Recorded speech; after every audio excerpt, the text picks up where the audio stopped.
Hello, folks. Welcome back to Marvel Mania. Pardon me. I'm Captain Logan. Joining me, as always, is my wonderful co-host, DJ Martinez. Hello, DJ. Hello, Cap. What's up, man? Tonight, we're going to tackle the most superfluous and pointless movie, probably, in this round of Marvel Mania. It's Dark Phoenix, a movie that nobody saw, and of people that did, I agree with the guy in the comments last night on the Godzilla vs. Kong spoiler cast who said, nobody certainly saw this a second time. Nobody in the last year has probably watched this movie. In fact, I'd like to know in the comments the sheer number of people who are watching this with us this evening that will have seen this for just the second time with us on this commentary. Or the first time, if there are any of you doing that. There may be There was some of almost that. a me doing that. So you have seen this movie, right? I just watched it for the first time Sunday night. Well, at least it's fresh in your mind. Or No, is it's it? not. It's almost gone already. Did it just immediately leak out of your brain? Yeah, as it was going, yeah, it was like dusting away the memory of it as I went to the next scene. The other scene was already being blipped. Like, I was gonna say, like, via a Thanos snap. I didn't know if that's where you were going with that, but yeah. Naturally. Yeah, man, it is a dull, just nothing, boring movie. I don't know. I would have actually sympathized more with Thanos if his plot was to get rid of half of the superhero films. Because if you picked the right half, like, we'd be in way better shape, I think. Or at least my job would be easier. Yeah, but if it was random, man, we could lose all the good half and just be stuck with... Be bad, and then you'd have a whole franchise of MCU that just wouldn't make any sense. Yeah, that would be really, really weird. Well, folks, how the heck are you? Thanks a bunch for being here with us tonight live. If you're doing that, thanks for watching after the fact. If you're doing that instead, we're starting at a much later time this time, so we're going to attempt to get going here pretty lickety-split. I put out an update video the other day about this, but because of my new situation, my wife and I are about to have twins. I'm having to keep my evenings free now to help her out with things, and so DJ was kind enough to make the attempt to knock the rest of our Marvel Manias out for this phase in the evening after 9 o'clock, and he has to get up and go to work the next day. So DJ, I really, really appreciate you trying to do that, man. I had basically written this off and figured we'd get these other three movies just knocked out sometime down the road, but DJ seems pretty committed to trying to finish this. We'll at least do this one and see how it goes, but I really, really appreciate it, man. Yeah, no, we're so close, man. We gotta finish it. We've only got two more after this, again, for this phase. Eventually, Marvel Mania will come back after there are quite a few more MCU things. We are still kicking around the idea of doing, in the next phase, also the Disney Plus shows, and we've been talking about that like we probably will do that. That could change, but that's the plan right now. And so, another couple of years down the line, probably we'll start another one of those. But anyway, yeah, so... this movie, we're going to do our level best to keep this interesting and to keep a discussion going through this. I think I've said this with a couple of others, DJ, but this is the movie, and I've been leery of this. I've been a little bit worried about this. This will be the movie I think that will be the most difficult to not have lengthy periods of dead air. Yeah, Ant-Man and the Wasp was tough, but at least we could talk about, like, the connecting MCU stuff. But this is just gonna be... I mean, that was tougher for you than me because I don't love that movie, but I did go ahead and watch it again. And at least you did watch this, so like Yeah, you may have some reactions and responses. I watched Ant-Man but and the Wasp. That was a mistake. Let me tell you why this is going to be hard for me. I don't want to dignify this movie with a commentary. Oh, so it's like a moral thing. No, it's more just I don't want to use like brain cells and willpower and the energy to like give this movie even enough time of day to discuss it again. Like I think when I did how we felt about it was just me by myself. I talked about it for like 20 or 30 minutes and that's all I did, and like I didn't want to think about it anymore beyond that. I'm going to have to do a rewind down the road. I would love that to be a 10-minute rewind. I don't think it's worth any more time than that. It probably could be. That's the only one that doesn't need a 10-minute version. So yeah, I have not spent any more time with this movie outside of the first watch I had, and then I watched it again today in preparation for this. HBO Max is going to look at its numbers and be like, somebody watched this movie twice in one day. There's going to be like an investigation. Yeah, we're messing up the algorithm. They're gonna be like, hey, whoa, we gotta re-sign that Dark Phoenix contract because people are watching it all over the world. And I've not looked at behind the scenes or special features or anything on that. I actually don't own this one yet. I just haven't gotten around to buying it. So luckily it's on HBO Max. I didn't have to go ahead and buy the discs yet, but I will do that at some point. A couple people in the comments. It really saved us. Writer is saying we're being really harsh. I mean, if you enjoyed this movie, more power to you. But man, it was such a slog trying to get through this afternoon, and there's hardly anything character-wise that I appreciate with this movie, and it was already going to be hard to come back from Apocalypse. Like, I think I disliked this more than I did in the theater because I just got finished not too long ago with the Apocalypse Rewind, and this franchise was kind of dead to me after that. And then, like, yeah, let's give the reins to Kinberg and have him basically remake X3. That ought to turn things around. Like... Okay. Yeah, we'll talk about all the strange similarities between those two movies, I'm sure. Yeah, and Writer's like, it's not that bad. Like, Writer, you may not enjoy watching this with us at all, okay, man? Like, because this is just, it's not even that it's the most horrible thing ever. It's just nothing. I had the same feeling watching this that I initially had with Apocalypse. Where, like, Apocalypse just makes me mad now. This can't make me angry on that same playing field because I have no investment in this anymore. So it's like, why do I have to watch another one of these? That's what makes it awful for me, is just I've lost all interest and all investment in these characters. And then I've got a real mediocre script with a real compromised third act. Like, maybe this used to be slightly better, but I already hate the premise. I already hate going back to Dark Phoenix. And then you get, and then it's a super compromised thing on top of it. I don't know. It's got some of the same problems Apocalypse does. It has some very different problems for that movie. I guess we'll talk about it. Yeah, let's go ahead and jump into it. All right. So if you want to watch it with us, 2 hours. Get out your DVD or Blu-ray, however you want to watch it. Get it to timestamp 0. If you're watching it on HBO Max, would you get it to timestamp 5 seconds, please, past the HBO logo at the front, just so that we can make sure that we're syncing up with people who are not watching on HBO Max. I'm talking to you, Canadians, and let's go ahead and get ready to press play in just a second. DJ, are you ready? Do you have it rigged up? I am on timestamp 5, sir. All right, here we go. And as always, if you want to make sure that we talk about a particular aspect of this, or we answer a question that you have, you leave a super chat in any dollar amount, and we will guarantee that we will answer questions that way. If you want to leave some things pre-written, we'll be taking a look at the chat as we go along, but we, of course, don't guarantee responding to those necessarily.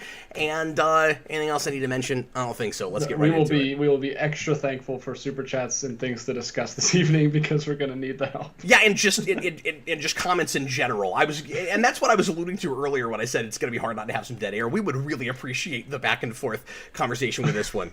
Here we go. Everybody, please press play right now. So this is the first of these since Days of Future Past that doesn't have the da-na-na-na at the end of the Fox fanfare, because Singer is not with us anymore, and that means we don't have John Ottman scoring. And I'm sure if Kinberg, and we still have the light up X, but we don't have that music. And I'm sure it was like orangey this time, like Phoenixy. Yeah, I'm sure if he'd wanted to, Kinberg could have continued to use that theme. But I feel like he was trying in a lot of ways to get farther away from Singer. I get the feeling that they didn't get along great on at least Apocalypse. And I talked about that in the Rewind. Or maybe the commentary that I put up a couple days ago. I can't remember where I talked about that, but they did a commentary together, and it was pretty clear to me that they did not want to be in the same room together, and that was a really awkward dynamic listening to those guys. And it feels like Kinberg was trying really hard to put his own stamp on this thing and make it his own, for better or worse. I don't know. Do you agree with that, DJ? Like, it seems like he's trying to carve out a new flavor for this to some degree. Yeah, I mean, if the flavor is like bland cereal, like it's just bland, it's I mean, it definitely feels different than the Bryan Singer. It's more, I will say, it's more like light and X-Men-y, like comic booky, in certain ways than Bryan Singer normally goes. Obviously, we'll see it starts right with like the president calling them and them jumping into space. Which is awesome. I love that. But what's weird about it is you say it's lighter. It's lighter in that he's okay with going more comic booky, and he seems to have those kinds of sensibilities. But it also feels like he's trying to do his X-Men version of Logan all at the same time. Yeah, we'll talk about Gene. It's really weird. Because it is taking itself pretty seriously. It's got a kind of, dour tone. And considering some of the plot points in it, to some degree, it should have that, I suppose. But I question some of the choices in the first place, where I just have a hard time getting behind it, and so I'm not appreciating the seriousness of it in the way that I'd like to. Well, yeah, and I do appreciate this, if we're going to try to throw some positives. Like, this is kind of going back to the original trilogy, where we would start out with the flashback. We usually did it in pairs in X1 and X3, but yeah, we start off with a flashback of a child discovering their powers. Well, and we can make all those parallels going throughout this if you want to, man. Because in a lot of ways, like I said earlier, it is a straight-up remake of X-Men 3. It seems like he's doing that, and I've always felt this way. It seems like he's doing that on purpose to try to subvert expectations, where it's like he thought people would walk into this movie expecting X-Men 3 again, and he could blow their minds by going in slightly different directions. And like, that's not, I don't think what anybody really thought you'd do, because if you're going to do Dark Phoenix again, the intuitive thing to do would be to tell a completely different story that wasn't anything like that at all. Most people don't like that movie. Like, it's a lot different than remaking, than doing, like, Wrath of Khan again and again and again, like we tend to do with Star Trek. Like, this is the last place you would go, is to go back and remake X-Men 3. And if you wanted to use this material and tell, a completely different, more cosmic, more creative story, and a little bit less cynical, because both of these movies are cynical in certain ways, I guess I could be made to be okay with that, won over at some point. Initially, I'm going, there's still more X-Men stuff we haven't done yet. Do we have to retread this material? It's our 8th X-Men movie, and we're going to do Phoenix twice? And of course, they don't know at the time that they greenlight this that they're about to, that the license is about to go to Disney, or that Disney's going to own Fox, and they're not going to have this franchise anymore.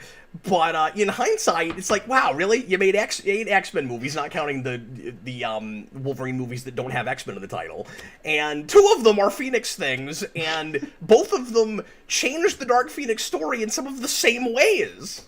And 8 of them are Magneto things. No, 7. Origins is not Magneto. Okay. I thought you were just counting the X-Men movies. No, I was counting movies that have X-Men in the title. I think I'm right about that. I think it's 8 if you count X-Men Origins, because you have 1 through 3, and then you have First Class, Days of Future Past, Apocalypse, this, and then you have Origins.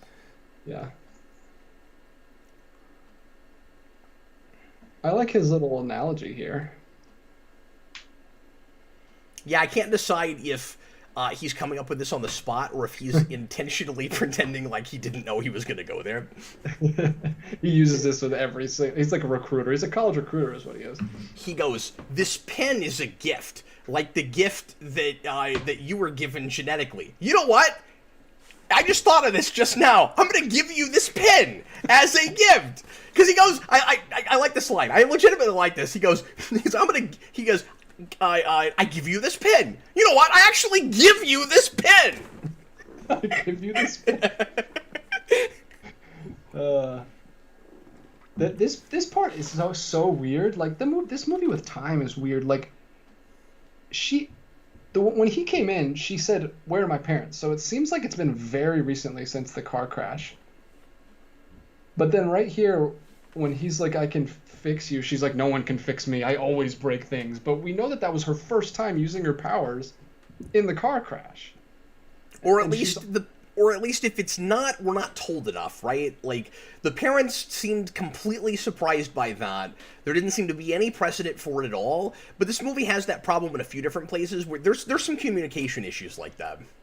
Yeah, well, I don't know. I think the performance the actress was giving was like she had no idea that what was going on. Like, oh, I think that's absolutely true, but it could be that there have been other... Well, that's a good point. I was going to say, maybe the idea is that there were other incidents, but she somehow... they were different enough from that one that she didn't correlate them, but that's a little convoluted. So yeah, but if she had broken something, so like if she's constantly breaking things, I think it would have been more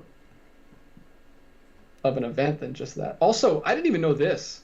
I knew nothing about this movie until a day ago, by the way. I looked up nothing about this. I didn't even know it didn't have X-Men in the title until someone said it in the chat like 10 minutes ago. And the only reason I put X-Men in the title of the video, and by the way, it's set in 1992. That will not matter past that timestamp. No, not at all.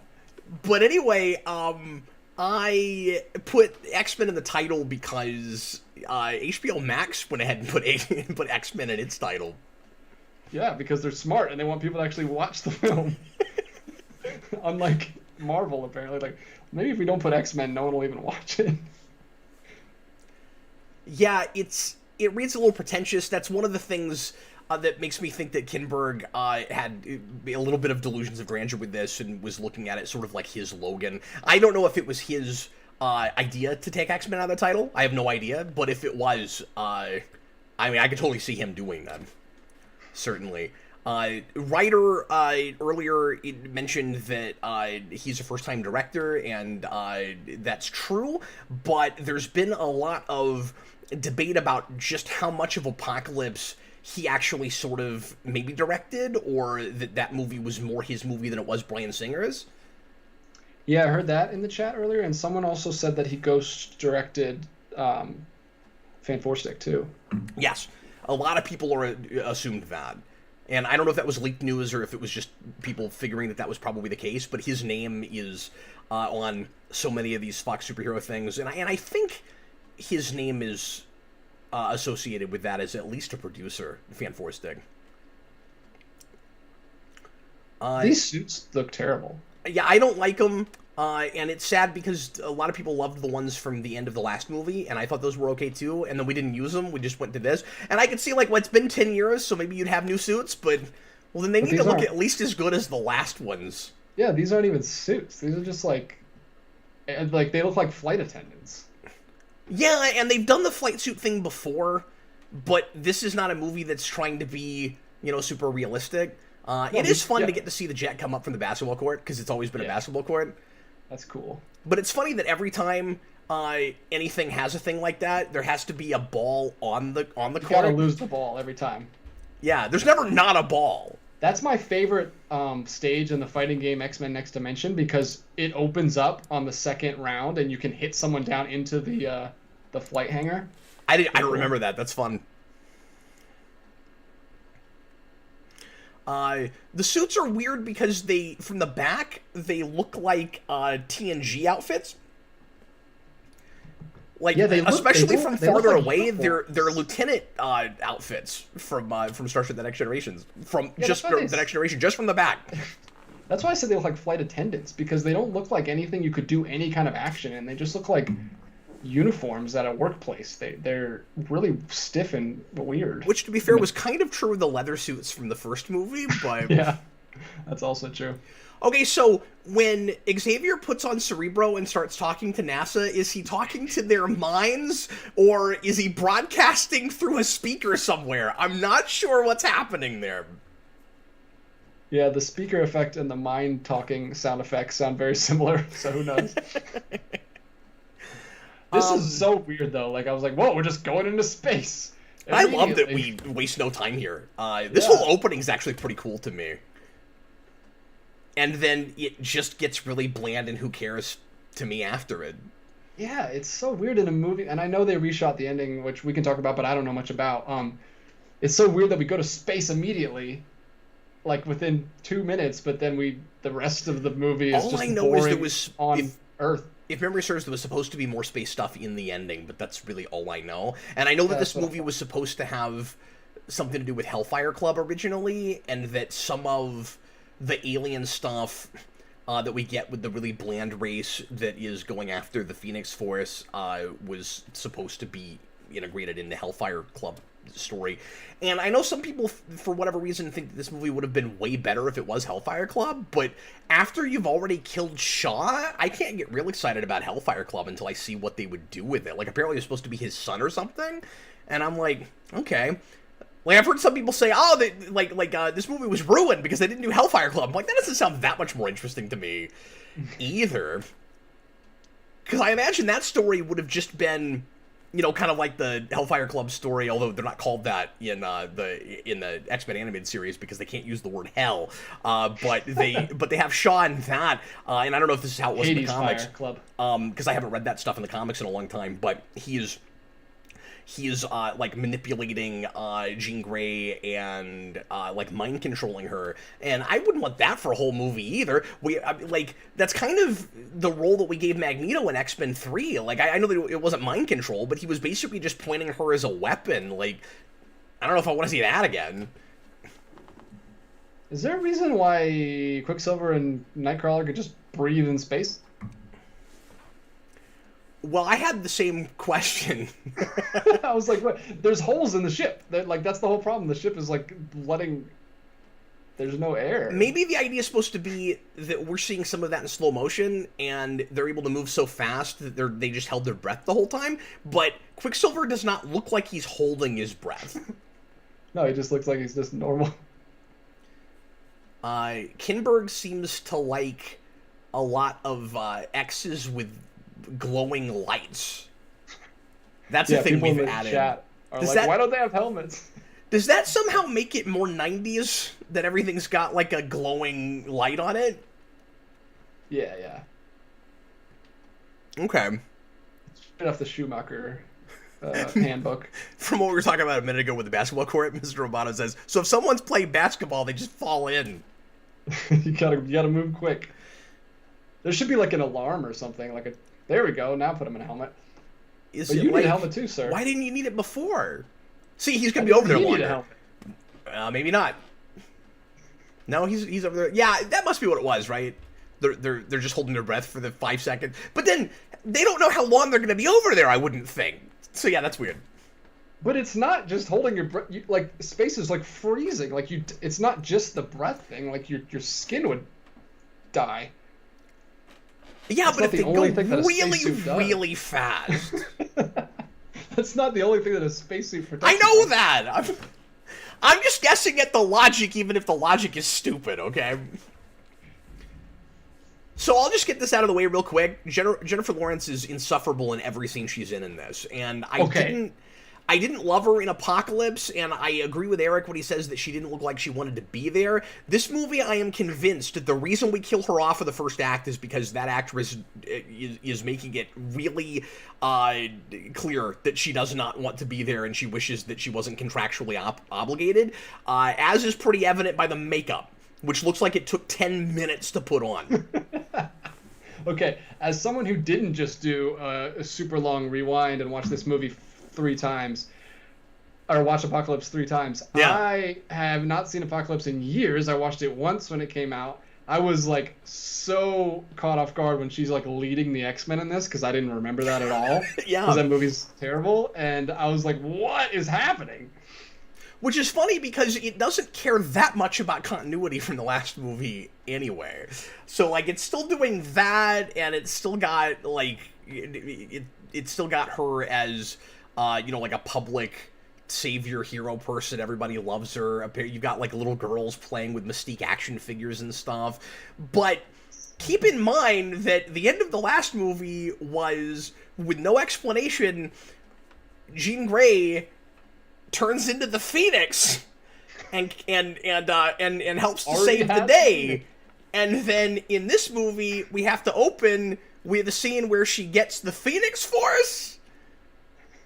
And so it's exactly like X2 to X-Men 3, where when you see her in the water, she's in the shape of a phoenix, and it's like and also she's like, you know, lit on fire when she's at the dam, and you're like, oh, okay, so the phoenix was, I guess, in her, and then, or something, and then you get to the next movie, and it's a different thing, I guess. Yeah, we can't keep our phoenixes straight. Although now that I'm thinking about it, that is more, I always thought that was kind of a contradiction, but maybe it's not that much. It's just I don't know what the psychological breakdown had to do with, like, in X-Men 3, had to do with with her seeming to turn into the Phoenix at the end of 2, but here they're two completely different things. She didn't have, like, it is a force that comes from space. And something about her having repressed memories is supposed to make that worse. This is very Kids in Blueface. Kids in Blueface. Oh no. Oh, this won't age well. Once we have blue people. Yeah, her makeup job is so bad you can see her freckles through it. Like, you can see Jennifer Lawrence's freckles through it. Did they just, like, mist her with a little bit of blue and then just send her off? She doesn't have any of the prosthetics, hardly. No, she just has like some spots. Every time I see Beast in these movies post First Class, I just get angry. Like, why are you human? It's your whole arc in First Class. The whole point, you were punished because you didn't accept your mutanity, and you could just switch it off and on. And everybody's out of character in this. Well, everybody's had a character that had character, and then everybody else is still not drawn at all. I don't know anything about Storm, I don't know anything about Nightcrawler, I don't know anything about Cyclops. Cyclops likes Jean. That's all you need. I also want to get this out of the way real quick while I'm thinking about it. So, Xavier and Magneto and probably Beast, too, and a couple other characters have to be at least in their mid-50s by this point. Yeah. Quicksilver's got to be 40. Nope. And we didn't even try. And we didn't try with Apocalypse, but now it's just gotten absurd. And it's so stupid because I've never got to talk about this post-First Class trilogy of movies. It's so stupid because they do nothing with the time period, so why do they keep skipping 10 years? There's no point to it. Well, and what sucks is... It only complicates things. I loved the idea of going to 92 because I was expecting us to finally maybe do some fun, like, callbacks and connections to the X-Men animated series, which is what got this whole thing as popular as it was in the first place. Without that show, you don't get the X-Men movie in 2000. I'm convinced of that. And as soon as they said, like, the year is 1992, like, they've been jumping back and forth between 2s and 3s the whole time, so that might just be coincidence. But when they announced 92, I was like, yes, they're gonna just, like, I thought maybe they could even bring in the cartoon theme song, which is one of the only things in going from one continuity to another I would be okay with lifting the theme song for, or at least having it in the score somewhere, or having somebody play it on the radio or something. Nope, none of that. It doesn't have that flavor at all. It's not introducing any big characters from that haven't been in this stuff before. You could have brought in, like, Morph or somebody. Like, that would have been a cool deep pull thing. Like, I love Morph. Relatively deep pull. And he's Morph. one of the few mutants that has not been in one of these movies yet. I'm sorry, what? What were you saying? I just said I love Morph. Or if somebody's gonna leave a comment and be like, "Oh, he's a background extra in one scene somewhere," because that happens all the time. He was actually the Blue Tongue Kid. If you pay really close attention. Professor X is supposed to be in his 60s, and he looks 35 at best. Yeah, exactly. I was being conservative with that estimate. I was like, he can't be any older than 55, he can't be any younger than 55.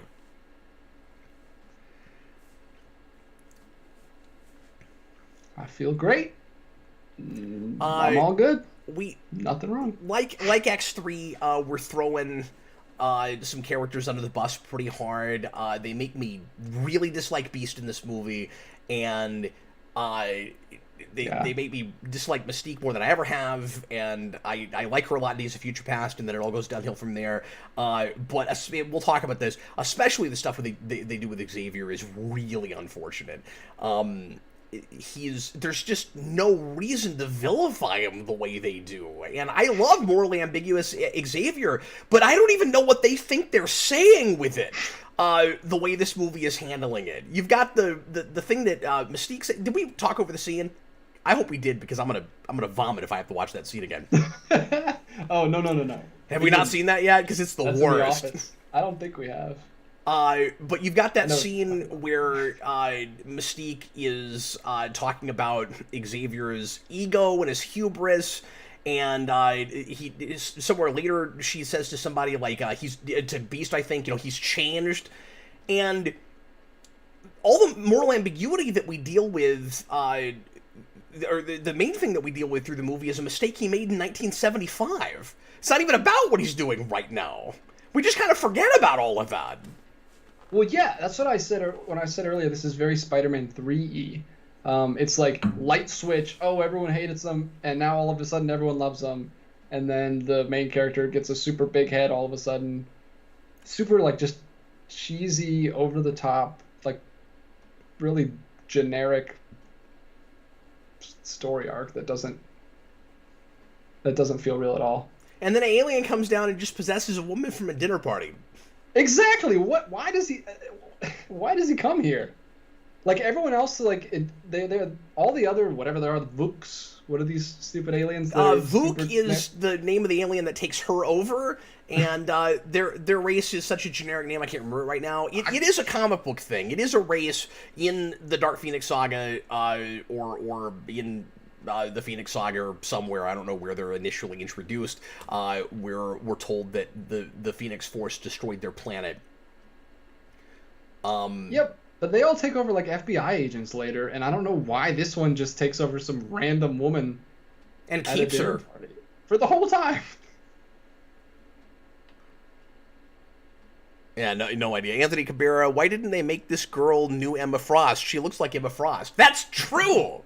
I agree. And I can't speak to her acting ability, because she's just having to do this, like, stoic, half Vulcan-esque performance, and she's not given anything to work with, so I'm not gonna comment on her performance.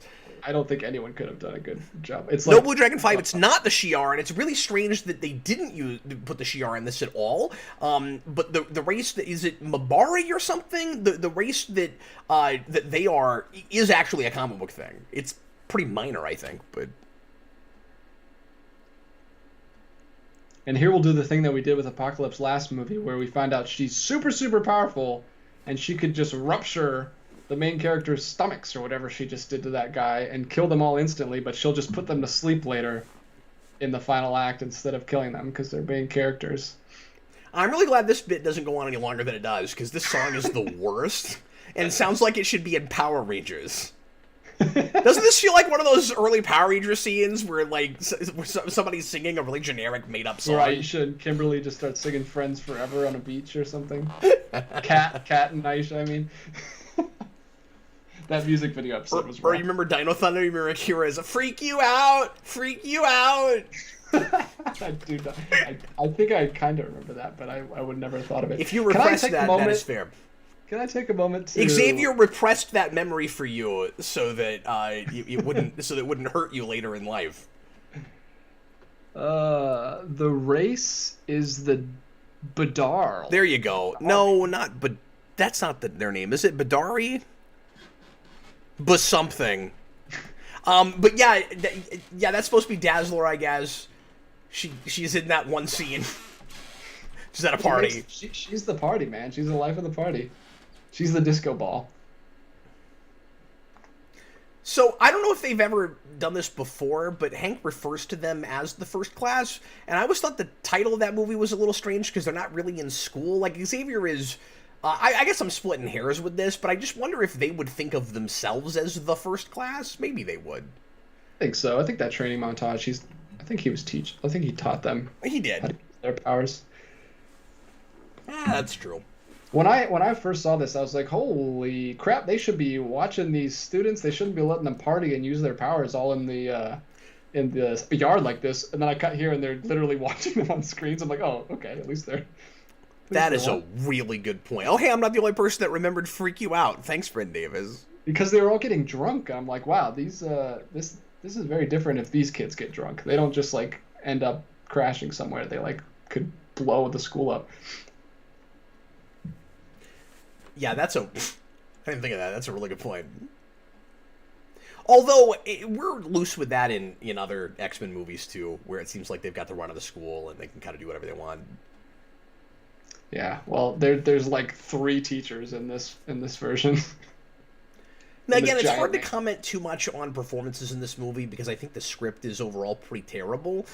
But McAvoy seems to be giving a different performance. He's not playing the same character to me, and I had that a little bit with Apocalypse. But by this point, it seems like he's lost who that guy was in First Class and Days of Future Past.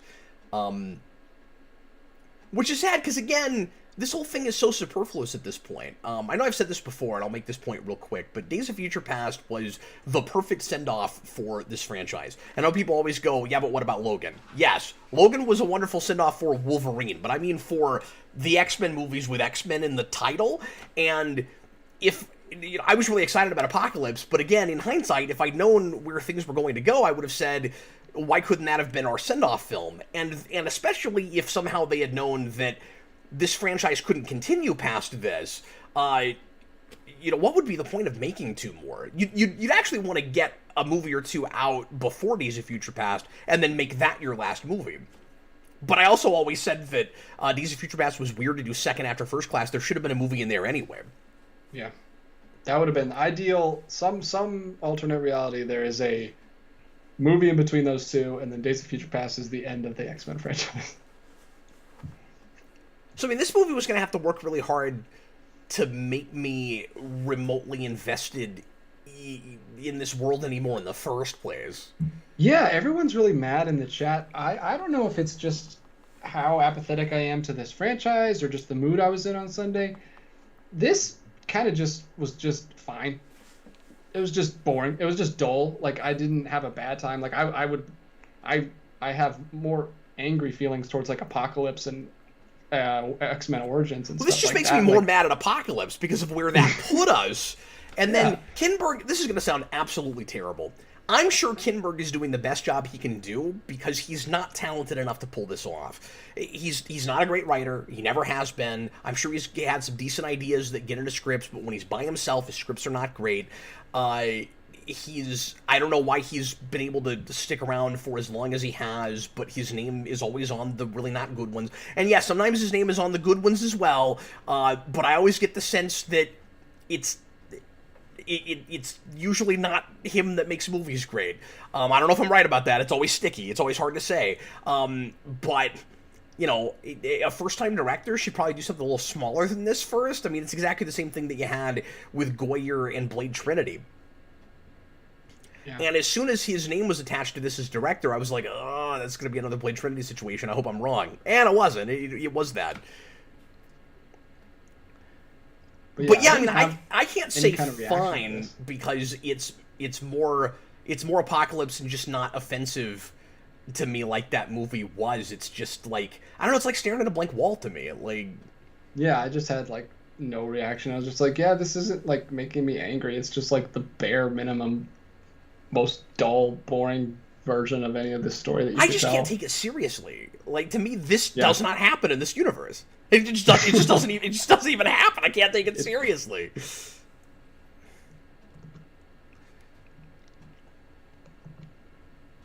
Oh, is that right, Daniel Davis? I didn't realize Goyer had made a movie before Blade Trinity. He said, but nobody saw it. Let me see. I'm going to get to some super chats because they're stacking up here. Thanks, guys. TH1, $5. Would this be a better movie if the trailer that you watched on the Omnibus was the real trailer? Oh, I don't know. I don't remember that. We saw a fake trailer and thought it was real. That was the thing that happened. I do remember that. I think it was mostly footage from Transformers movies. It's sad that can trick you. That's how generic and boring the X-Men movies have become, is that you can just swap in Transformers action with it.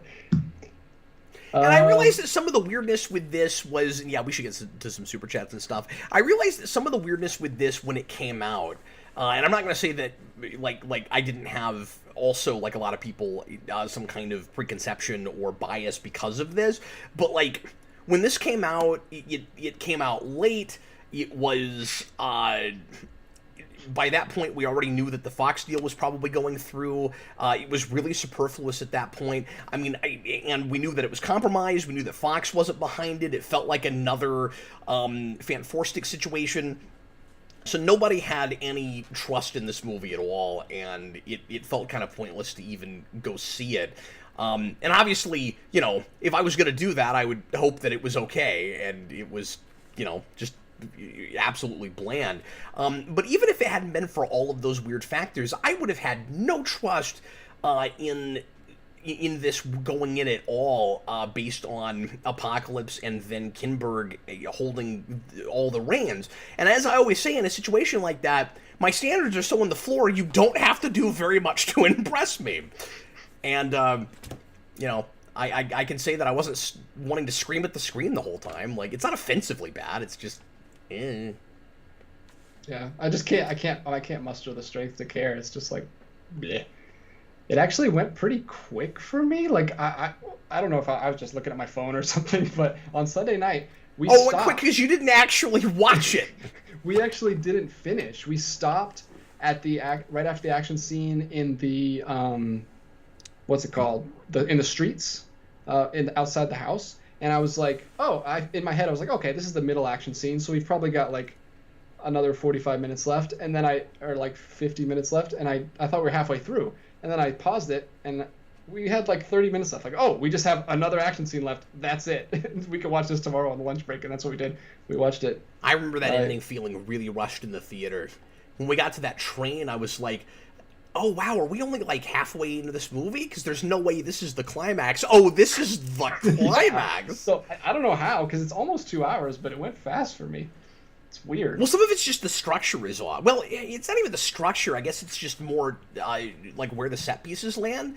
Because again, when obviously that train thing was not supposed to be the big climax of the movie. Yeah. They said, people say it was supposed to be in space, and they just redid it because of Captain Marvel. Apparently, it was similar to Captain Marvel, but I don't understand that because Captain Marvel is just generic space. Is it just generically because they're in space at the end? That's so dumb. I've never heard that. I've heard, yeah, people in the chat were talking about how it was too similar to Captain Marvel, so they had to change it. I was like, what did nothing was unique about Captain Marvel. It was just on a spaceship thing. That's absurd if that's the case. Okay, so clearly we talked over it, and I wanted to get into the scene, and we didn't get a chance to do it. But that whole Jennifer Lawrence speech is the worst. When she's like, when she's like, I hope this doesn't have anything to do with your ego. Like, you love that you get to call the president, and that people that you're gonna get a medal. And by the way, when she mentions that the president's giving him a medal, I didn't expect like that evening. I thought it was like he got it already, and then it was like he's going there to get it. They're gonna have a ceremony? Okay. And like, you could have made a movie about that, right? Where it's like he's getting too big for his britches. He like power corrupts, and there's always that question with Xavier where if you are as powerful as he is, could you retain your objectivity at all? Could you continue to be as good as Xavier is supposed to be, or would that corrupt you and you wouldn't even realize it, where you're just kind of, taking over and it becomes all about you? We could have told that story. Oh, yeah. I mean, you could have pulled anything out of this movie almost and told a story. Sure. But they didn't. It's like, can he remain idealistic and altruistic and all of that? And you've already got that a little bit in the original franchise, just inherently in Xavier taking over people's minds as much as he does, and like, stopping the course of everybody's day in a mall just to show up and make a point, and that sort of thing. Like, what gives him the right to disturb people's lives like that? You can make those arguments, and at the end of the day, I don't know what the movie thinks it's saying about that. But the worst thing in that scene, of course, is when she goes, And I'm going to break this down for a minute. When she goes, the women are saving the men too much around here, Charles, and we should change the name to X-Women. And I'm like, well, now, hold on a second. So, first of all, what's she talking about? It's just Jean. Is she talking about Apocalypse and then this? Because we don't know what she's talking about. I assumed she was talking about... Because that's just Jean saving the day with her magic bird power. Yeah, like... both times. Because it wasn't really the women on the jet in space, because the people that did the most work were two guys. It was somebody who could teleport and somebody who can run really fast, and just her barking orders. Yeah, I don't know what she's talking about. I mean, unless there's like 10 years of women rescues in those years that we didn't see, but that's such a weird line. Yeah, but even if that were and like, Storm is really powerful, like, even if that's the case, it's like, okay, what does that have to do with gender? Like, that just seems weirdly sexist on her part for no good reason. Yeah, and we never go back to the powers you get. The movie has nothing to do at all with gender roles or anything. We just snuck that in there in the sanctimonious moment, and then I'm supposed to feel sad when she dies? Like, that scene by itself made me applaud when she died. Like, somehow that plays as we're supposed to be, like clapping for her when she says that for some reason, where it's like, yeah, you tell her, women power. And I'm like, I don't know what this has to do with gender at all, because she's basically saying, Xavier, you're putting all of our lives on the line, and you should go up there yourself. Like you're not having to risk yourself. Okay, but that's him. That's an isolated case. That's him personally as the leader of the team, putting them in danger and basically just being the Zordon head, is what she's saying. Okay, but what does that have to do with anybody else's gender? Like, it's basically just the lottery of what powers you get. And ability and stuff. Like, is she saying that all of the other men are too lazy? Because we just watched two of them rescue astronauts. I don't know what she's talking about. So weird. I don't even know what it's going for. Even if, like, I disagree with it and hated it, I can't even explain what it's trying to do. Yeah, that's what I'm saying. It's not me disagreeing with a philosophy or an ideology that the movie has, even if it was being pandery about something. I don't know what it's talking about. I don't know. It doesn't have an argument about anything. They just snuck that in there. X-Women. Okay, but why, though? Like, what are you talking about? She just knows that Jean's the most powerful. She's like, well, I'm also a woman, so let me jump on her bandwagon. Yeah, I guess. Also, what in the world was his motivation for this? Because the way they talk about it, the way he keeps like trying to hide it, I thought it was something worse, and it's nothing. It's just like, oh, your dad gave you up. Tons of people. I'm not saying that's not traumatic. Obviously, that's a horrible thing. But lots of people have lived lives whose parents gave them up, and they didn't go totally insane. Like, why did he not think that she would get over it, or that she would never? I'm gonna say it. As much as I don't like it, the repression that Xavier does to Jean Grey in X3 makes more sense than this. At least he actually did something there. That was a manifested, and before Xavier even got a hold of her, it was her dark side manifested as a secondary personality. That if it took over, it could do horrible things to people and could take over the world if it wanted to, like an evil Superman or something, right? And that's why he had to repress it. And there's an argument there where if he didn't do that, it could spell doom for mankind. I don't understand what he thought was going to happen if he didn't repress the memories of her father giving her up, because we don't talk about it. And it makes me wonder if it's because she has the powers she does, because remember, she's just now starting to manifest a lot of the really advanced stuff she's able to do. When he met her, she probably wasn't that powerful yet, and like in the last movie, he doesn't seem all that concerned about her, accidentally like hurting people and stuff as she's trying to figure out her powers. Like in that deleted scene where she where she like shoots an arrow at people and then curves it. But like she's just realizing she can do some of this stuff, and she says in that movie that that she's in the same place Scott is, where she's trying to figure out her powers and she's not very good at it yet. Which is the implications of that are hilarious. But my question is, DJ, did he do it because she's Jean Grey and she has telekinesis and telepathy? Or does he do it to everybody? Jeez, that's terrifying. Yeah, like, I don't understand why he thinks she'll never get past that. Like, that's some kind of hurdle that she can never get over. Hey, let's have another, like, he literally, like, how did you do all this stuff again? Let's have another fight at Jean Grey's house. That's exactly what I'm saying. And I've had people argue with me on this when I say that we're doing too much remake stuff from X-Men 3, but just look at it. Like, we're gonna blow the side out of Jean Grey's house again, just like we did there. We have a big giant fight outside, and I think maybe even inside of it a little bit. I forget. And somebody is gonna die in this scene. Yeah, but it's good because you think it's gonna be Xavier again, but it's not. And no, I never thought that. I never in a million years had the thought, oh, he's gonna kill Xavier again. It's obvious he's not going to do that. In fact, I didn't think he'd kill anybody because I thought it'd be crazy for him to do that here. And he does. And I still say he kills Mystique just because the actress doesn't want to be here. Yeah, it has nothing to do with, like, why does she kill her? And why does he make her so, like, sanctimonious and terrible right before he kills her? It's like, I want her off screen so bad, and then he gives me just what I'm asking for. And I get to see her in pale, it's like a horror which is movie. wonderful. It's like a horror movie where they make the characters terrible, so you're happy when they get killed. Yeah. Except we've been building up to it for, like, 3 movies now. Except the movie doesn't know it. Like, the movie does not know that I hate her. Man, she looks so different. Like, that doesn't even look like the First Class Mystique. Not only that, but it makes her look younger, which is not what you want 30 years later.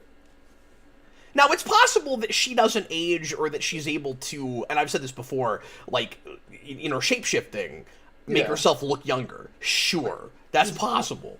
She can even shape-shift the makeup to look different. I just don't know why she's doing that.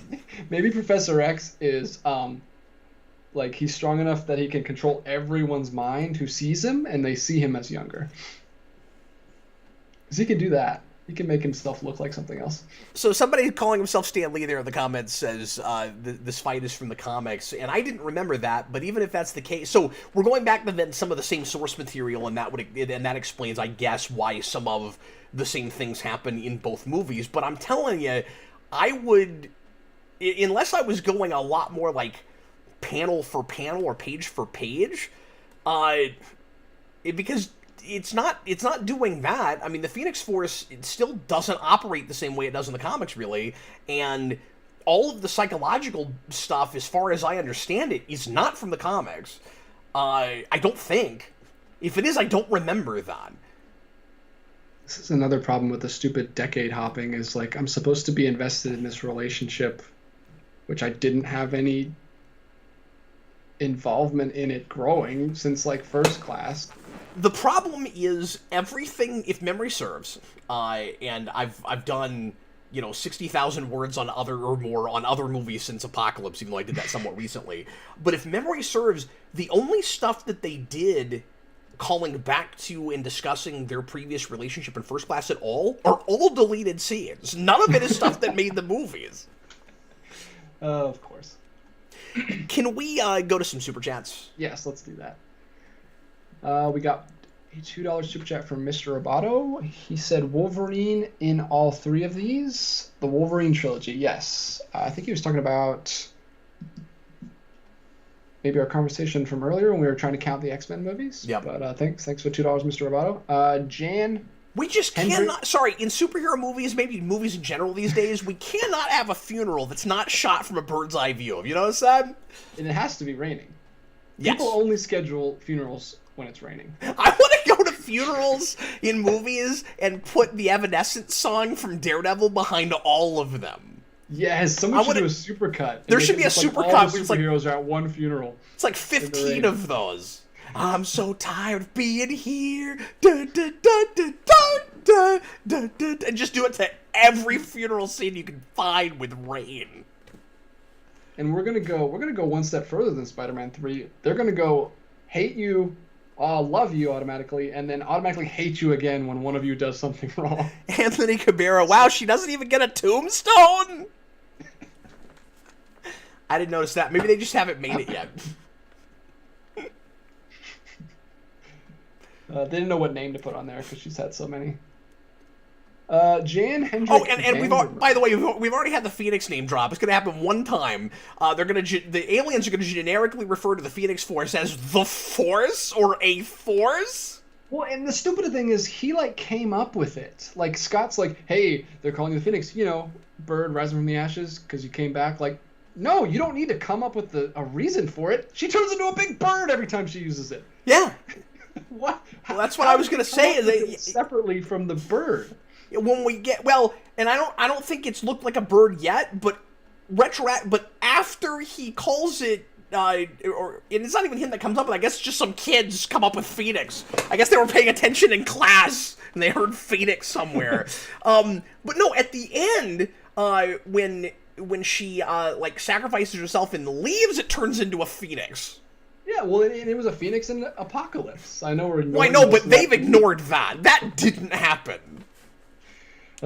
This scene is the worst. Oh my gosh, or at least, like I said, I haven't liked what they've done with Hank since First Class, but this is the worst of the worst. I hate this so much, and I hate both sides of it. I say they're throwing Xavier under the bus. I don't mean in that he didn't do anything wrong and the movie's pretending like he did. I'm saying in that I don't buy the mistakes he's made. Like, we need to talk about them more. It's way too easy, and then I don't buy how glib he is here. And yeah, he's so nonchalant. Like, hey, did I ever tell? First of all, I don't believe that he doesn't know this story 1,000 times. Like, how he met Mystique. They've been together for 40 years now. And don't sit here and tell it to me again. We had to see it in flashback again last movie, or maybe the movie before. I forget. God, this is so melodramatic. Yeah, the way he's like, I didn't do anything wrong. Like he's like a cartoon character. That face. Yeah, it's terrible. You see what I mean? He's playing a different character right now. I hate that. And he's like, just admit you were wrong. And I'm like, I'm not sure I'm buying the stuff Xavier apparently did, but I also don't buy that he wouldn't admit to it to some degree, and then he tries to turn it around on him, and he's like, well, I just buried my sister, and yeah, but There's another part where the time is so weird in this. Like, Raven just told you, last night that she was going to leave, or, a couple days ago. Yeah. He's like, she was going to leave, and I didn't let her. Like, she wouldn't have been moved out by this point yet. Good grief, you think she was going to leave that second? He's, blaming himself that he didn't let her leave, but that was, a day ago. Yeah, it's that typical forced drama thing where a character in their grief... And I get that people aren't always rational when they're grieving, but... I feel like it's pretty easy to tell, realistic grief versus just, have people scream at each other in a scene for the sake of drama, you know what I mean? There's a difference, and what he's doing just doesn't seem very believable to me, and at the very least, it makes him unsympathetic for no good reason. He can be a little irrational, but then the movie shouldn't be on his side, and it kind of is. Oh, yeah, it definitely is. If he's that irrational... By where we leave Professor Xavier at the end of this movie. And so he's basically saying that this is the typical, movie drama thing where with grief, where every, roundabout thing that happens is somebody's fault now. It's all, indirect fault. Yeah. And again, I get somebody feeling that way for a minute, but, he just maintains that the whole movie to the point where he wants to help Magneto murder Jean Grey. It's so ridiculous. I have no idea what they see in this character that Magneto and Hank are willing to just murder Jean Grey because, what? Why? Has Magneto even seen Mystique in 10 years? No, he hasn't. And before that, he hasn't seen And he's not asking any questions. And by the way, we're getting ahead of ourselves, but neither does the government. Oh, yeah. I mean, I was shocked, and I shouldn't have been because he's in every stinking one of these. But I was like, why is Magneto in this movie when he just shows up? But yeah, one of the worst things about this to me is you have one potentially isolated incident where the president and the government ask no questions whatsoever, and just immediately we go from we're working with the X-Men for the sake of security, and we're getting closer to humans and mutants. It seems like, especially with Xavier and the X-Men, we pretty much have gotten there, like cohabitating peacefully. And we go immediately from that because of an incident with Jean Grey to let's throw them in Nazi concentration camps and have collars to stop their powers. How's there not a conversation before that happens? Yeah, it's like cartoon world. Like that's what I was saying, where we just keep switching. We love you or hate you. It's like 2020 internet. That also makes it like Spider-Man 3 at the beginning, where it's like everybody loves Spider-Man, and so, you know, like naturally you have to have like 100% of the world loves him, and I also have that with BVS and Man of Steel, where it's like the beginning of that movie, everybody loves Superman, so that Lex can frame him, and then now a lot more people hate him when they shouldn't. When it should have been a lot more split before that anyway.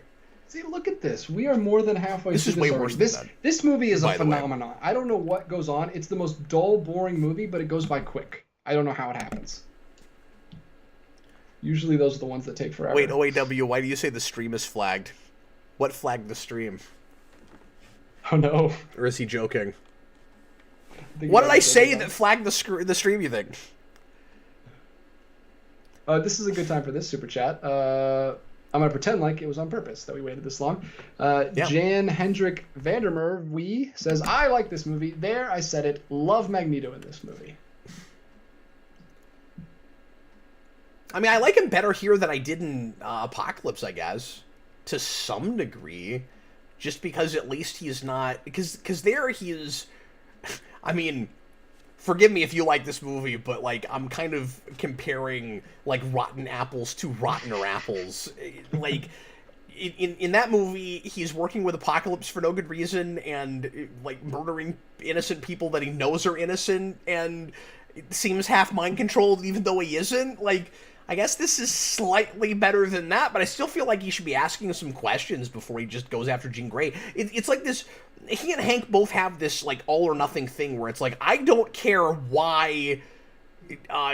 what the circumstances were surrounding somebody murdering this person that I care about, or killing them. Like, I'm going to kill them, no questions asked, I don't care. And then, of course, when he actually finds out what it is, he doesn't want to kill her anymore. But he's like, it's the Harry Osborn problem. Oh, it's the biggest light switch ever. It's like a stupid little conversation, and all of a sudden they're all like, oh, okay. Yeah. And this is a good point. Jedi Knight says the series can't seem to get past the status quo even when it tries to. Yeah, I agree with that. Status quo for 5-6 decades. I mean, at least it's not an origin movie again somehow, because if any franchise could figure out how to do an origin movie after 3 origin movies, this would be the one. Man. I say that. Days of Future Past is not an origin movie, but First Class is and then Apocalypse is again. So Magneto he loves mutants. He's devoted his life to making a sanctuary for mutants and standing up for them over humans, but he just wants to murder Jean like immediately without even knowing what happened. Yeah, and what sucks is we have this scene, and this is not the worst scene ever. We have a scene here that is paralleling them, and where he's sympathizing with her as basically a serial killer. And then when he finds out that it's her, he wants to kill her. When we just had a scene about how they're the same. It's ridiculous. I don't understand. And again, here we go, X3. The fact that Phoenix goes to a Magneto's camp in the woods with a bunch of mutants. I'm like, what? But this How? time, but see, we're subverting it because this time Magneto wants to kill her instead of trying to control her. If Yeah, I that's what he's forgot about the thinking, woods thing. You're insane. right. That's another one.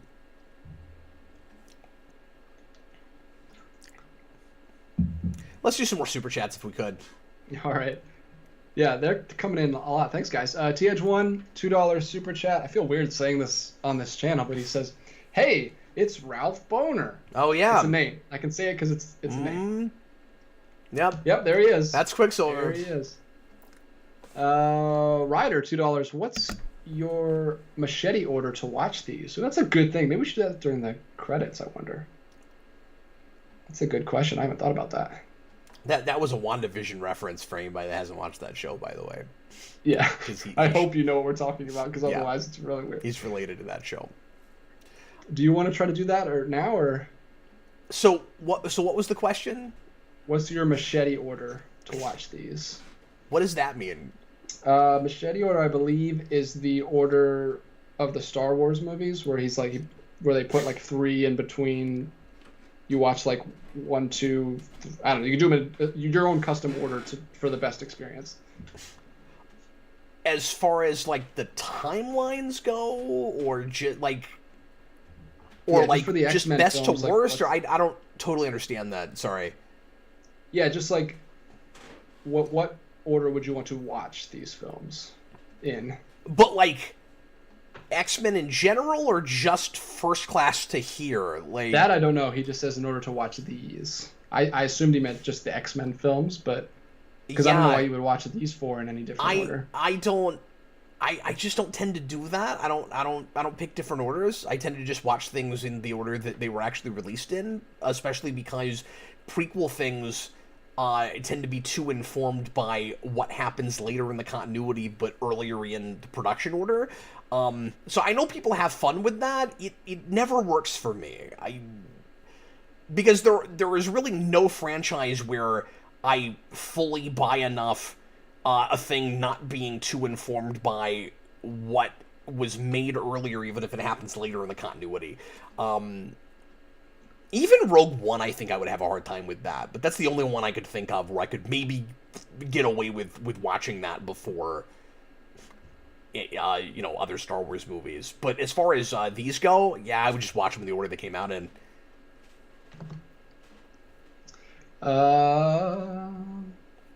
Anthony Cabrera. Rin Davis. Power. Okay, I'm sorry, I just don't understand this. You watch 4, 5, 1, 2, 3, and 6. That's the machete order in Star Wars, but why? I've just never heard of this. The people who believe in this think that if you watch 4 and 5 and then you watch the trilogy, you get like Anakin's story, and then you get Luke's story in 4 and 5, and then like it all culminates into like one big epic watch of 6. See, with X-Men, I would be more likely to...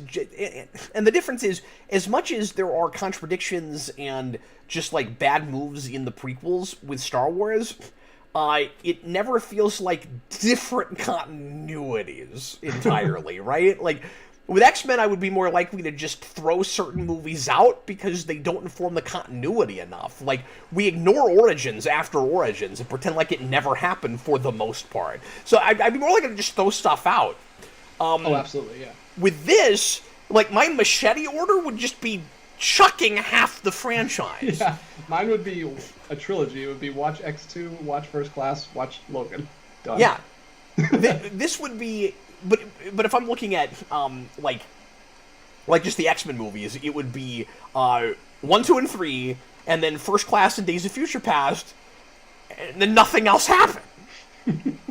And then watch Logan as a singular piece, unrelated to the rest of it. Although that would be a good 6. That would be like, that doesn't make sense as a trilogy to do First Class, Days of Future Past, and Logan, but that's how I do it. Yeah. Well, it almost makes sense as a trilogy. If you finish Days of Future Past and then you watch Logan, and then you're like, oh, I guess this, like pseudo dystopian future happened instead of the really super dystopian future. Because if you look at the dates on it's almost exactly the same year. Like what's going on in Logan is very close to the time that we're supposed to be in with the Sentinels in the future of Days of Future Past. Yeah, that's really depressing. You get that really happy, you get that really happy ending to Days of Future Past as you go right into Logan. Jenna says the Wolverine. I mean, the Wolverine is fine, but I also have to look at that almost as a singular piece, too. It and Logan just are kind of off on their own. Yeah. Which is really funny, because they're made by the same guy, and I have a lot of respect for that. Because he has no qualms or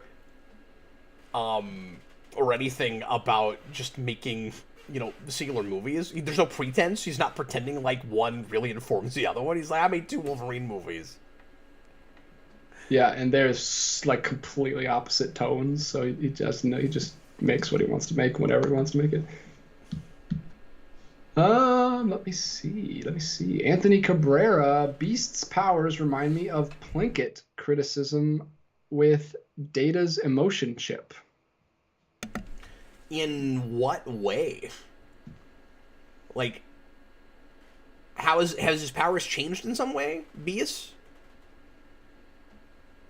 He's still using that, like, magic change back thing he got in Days of Future Past. Or is he just saying because he's, like, turning it on and off? That's probably why he's bringing up Data's emotion chip, yeah. Because he's able to turn it on and off.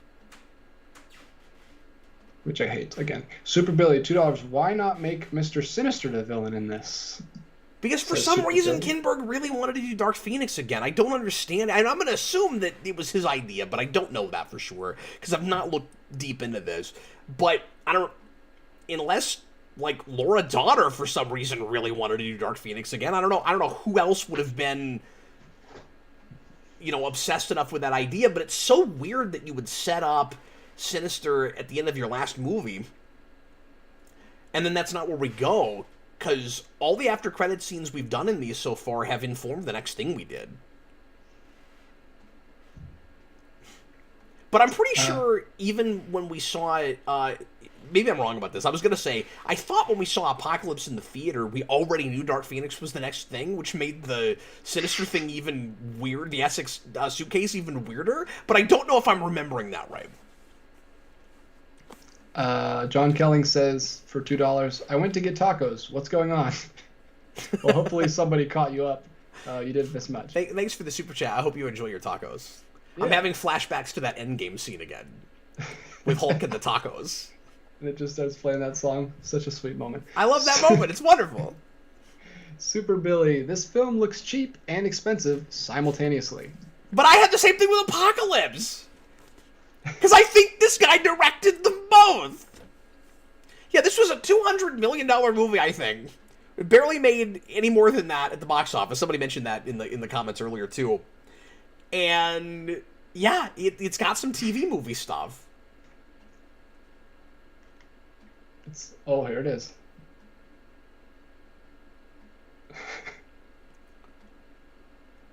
No, not my best friend from 30 years ago. Wait a minute, now I have to turn into a one-dimensional character that just wants to kill things again. They cannot decide if Magneto is a psychopath or not. And I think that's been a problem to some degree kind of going all the way back. And people fight me on this with First Class, and I get where people are coming from. But there's still a part of me that, even with that movie, isn't totally sure how much of the killing he's doing in that, in his mind, is righteous, and how much of it is he's getting off on it because he sees himself as superior, and he's come to that place, and he's become kind of a nutcase. In this, he basically just comes out and says, I got addicted to killing, I couldn't stop doing it. Like retroactively, this movie has decided I was right about that in First Class, and I don't want to be right about that. Oh, I like that. I think that's what makes him interesting in First Class. But here he's just a goofball. Because he just, like, that whole scene was about how he like, couldn't even hold the helicopter because she was so much stronger than him. So why does he think he can just go kill her? Not even aside from the whole, like, that's why a really would he good kill point. her? Why does he think he can? He shouldn't. He's delusional. Yeah. Philip Kelton. OAW says, yep, he's a psychopath, and I love it. I mean, DJ, I get what you're saying, that, like, his coming to that kind of mentality in First Class and being maybe addicted to killing because of where it came from in the first place is maybe interesting.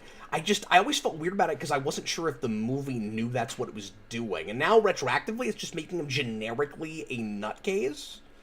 I don't think we're supposed to be on his. I mean, he becomes the villain at the end of the movie. It's kind of like a Andrew from Chronicle thing.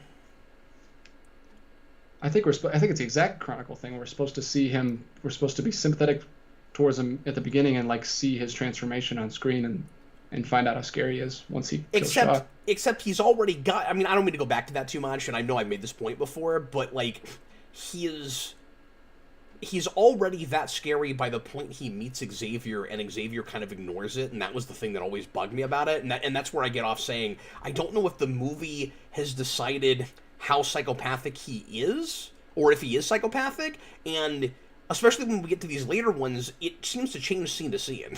Because, like, right now, he's that way, but then later, he's going to be kind of more reasonable again. Yeah. And it's like we just give him a pass to some degree because he's a main character. I don't know if I buy that the government gives him a plot of land. No, there's no... I mean, after Days of Future Past well, after the events between First Class and Days of Future Past, and then after Apocalypse, there's no reason they should have done that. Like, I get he's killed all these people, and we're gonna, like, let him go go off on his own because we can't contain him, even though we have contained him before, come to think of it, in both, the original timeline and the paved over timeline. Like, he was under the Pentagon, he couldn't leave. So yeah, the more I'm thinking about it, I really don't buy that, actually. That the government just gives him a plot of land and lets him, like, have his own civilization for 10 years and do the Genosha thing? Like, really? You've contained him before. Why are we so all or nothing? Okay, we're cool with mutants, even the murderers.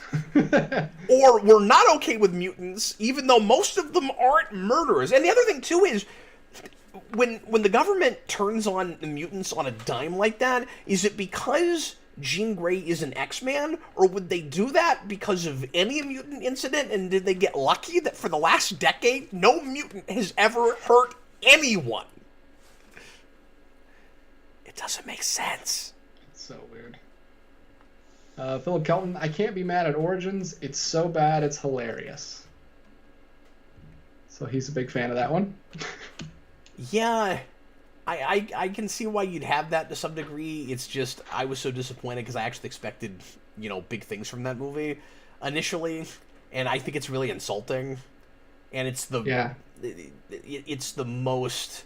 And I mean, like, it's harder to be as angry about it now, so many years later, and after we paved over it, but, like, I still remember how I felt when I first saw it, and I think that's one of the absolute best examples for terrible, prequelitis.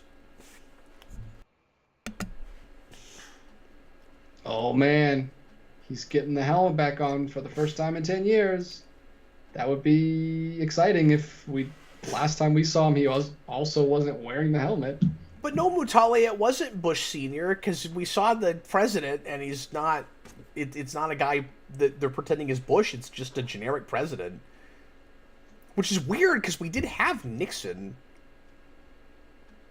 in Days of Future Past.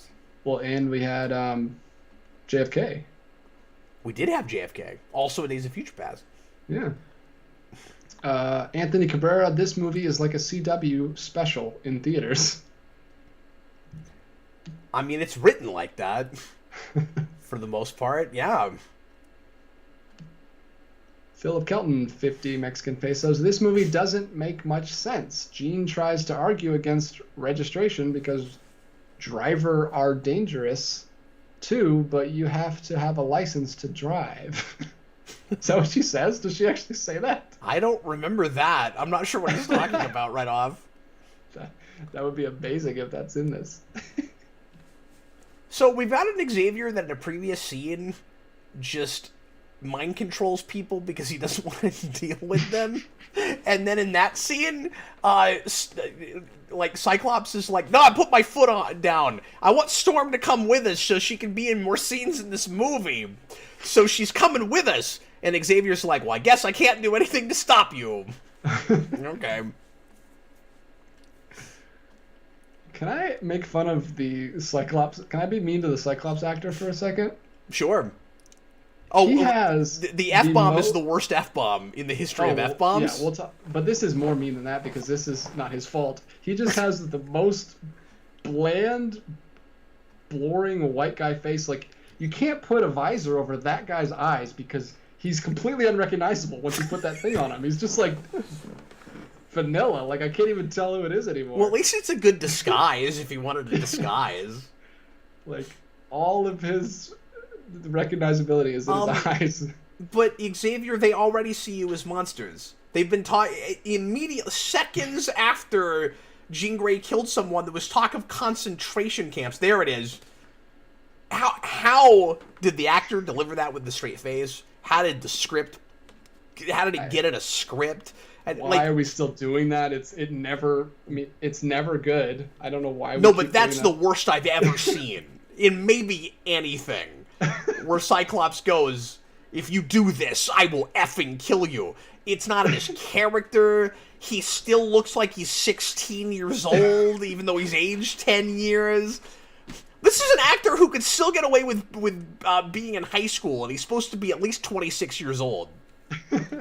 Maybe the actor is that age. I don't know. That happens all the time. He could have the Tom Welling thing, but he looks like he could still be in high school, DJ. Anthony Cabrera said in the chat, my favorite thing. This is my favorite thing to make fun of in this movie. He said, "Ah, yes, cornrows mutant." Oh boy. Wait. What is that power? That's the dumbest power we've ever put in an X-Men movie. The braids.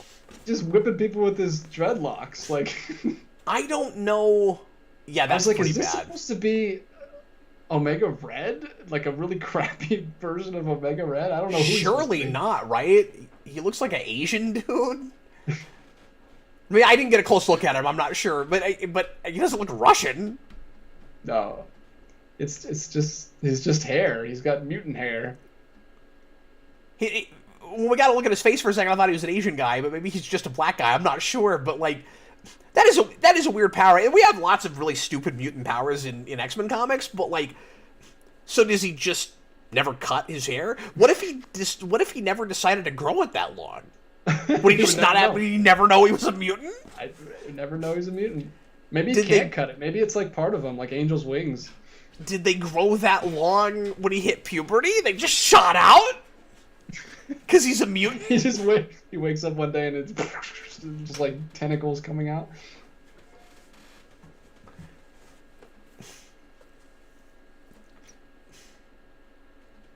So what can Professor X do? Can he just turn off Beast's brain right now? Yes. Yes, he could. Just make them and stop. There's no discussion about why he doesn't, because he's not had any qualms about that earlier in the movie.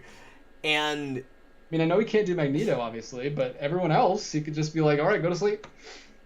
And it's not like he's making any point with it or anything, where it's like, well, I need to trust my X-Men, even though they're being really untrustworthy right now. It's just to force this conflict, I guess. It's really funny that 2 of the 3 action scenes in this movie are on two different trains. Oh, that's a good point. They're like, "Hey, well, let's replace the space because it's too similar to Captain Marvel. Let's replace it with another train scene." But we just had a train action scene 10 minutes before. Oh, don't worry, they'll forget about it.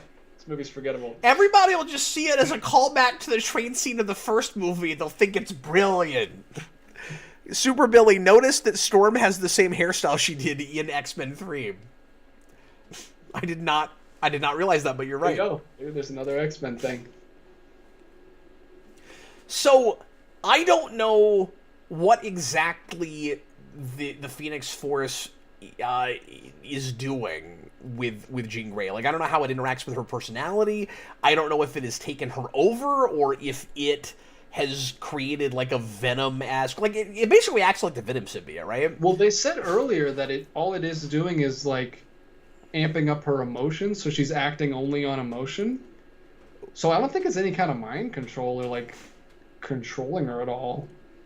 Because Okay. the way that Vuk or whatever her name is just Yeah. got to her is like just explain that she's supposed to be like this god, and she's like supposed she got to her through like actually convincing her with like 2 sentences. So it's exactly the way the Venom symbiote is played in Spider-Man 3, then, is all it is. It's just heightening emotions and Yeah. taking away your inhibitions, right? Like, that's not that interesting. No. And yes, the Phoenix in the comics is very tied to emotion and interested in human emotion and experiencing all of that. But I think initially, before Dark Phoenix happens, this whole thing is insane. Sorry, he didn't grab his chair when he teleported him in, and I just got a hilarious visual of like him teleporting him, and then he just falls on his butt because he didn't bring his chair. I guess his chair just and then came imagine because it was... that being the reason that that Phoenix Jean thinks to force him to walk himself up the staircase. Because he doesn't have a chair and he's just laying there? Well, why don't you walk up here then? I guess his chair just came with him because it was touching Xavier. Mutale, why doesn't Jean just kill Magneto? Why doesn't Jean kill everyone? Why doesn't Vuk kill everyone? We've seen her just like stop everyone's heart that she comes in contact with. And this is another thing that makes a little bit more sense in X-Men, in X3, I guess. Because how does this retroactively make that movie so at much least better? you have, and I think that movie is more entertaining, even though I don't like it. Like, I'm at least not bored watching it. I don't know if I want to say I would rather be appalled than bored. I don't know, but but at least there you had two conflicting personalities that are fighting each other, and you could argue there's a Jean Grey in there somewhere that's maybe holding the Phoenix back to some degree. In this, it's just she's got heightened emotions. Yep. There's not really anything holding her back.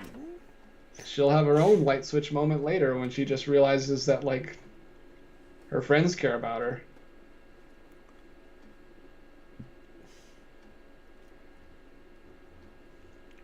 And then did we have him like walk up the staircase on his busted legs just because it's like a provocative image?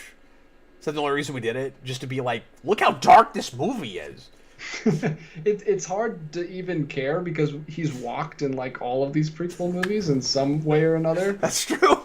So it's like, oh, like if Patrick Stewart got up, I would be like, oh, that's shocking. But like, we've seen him walk so many times.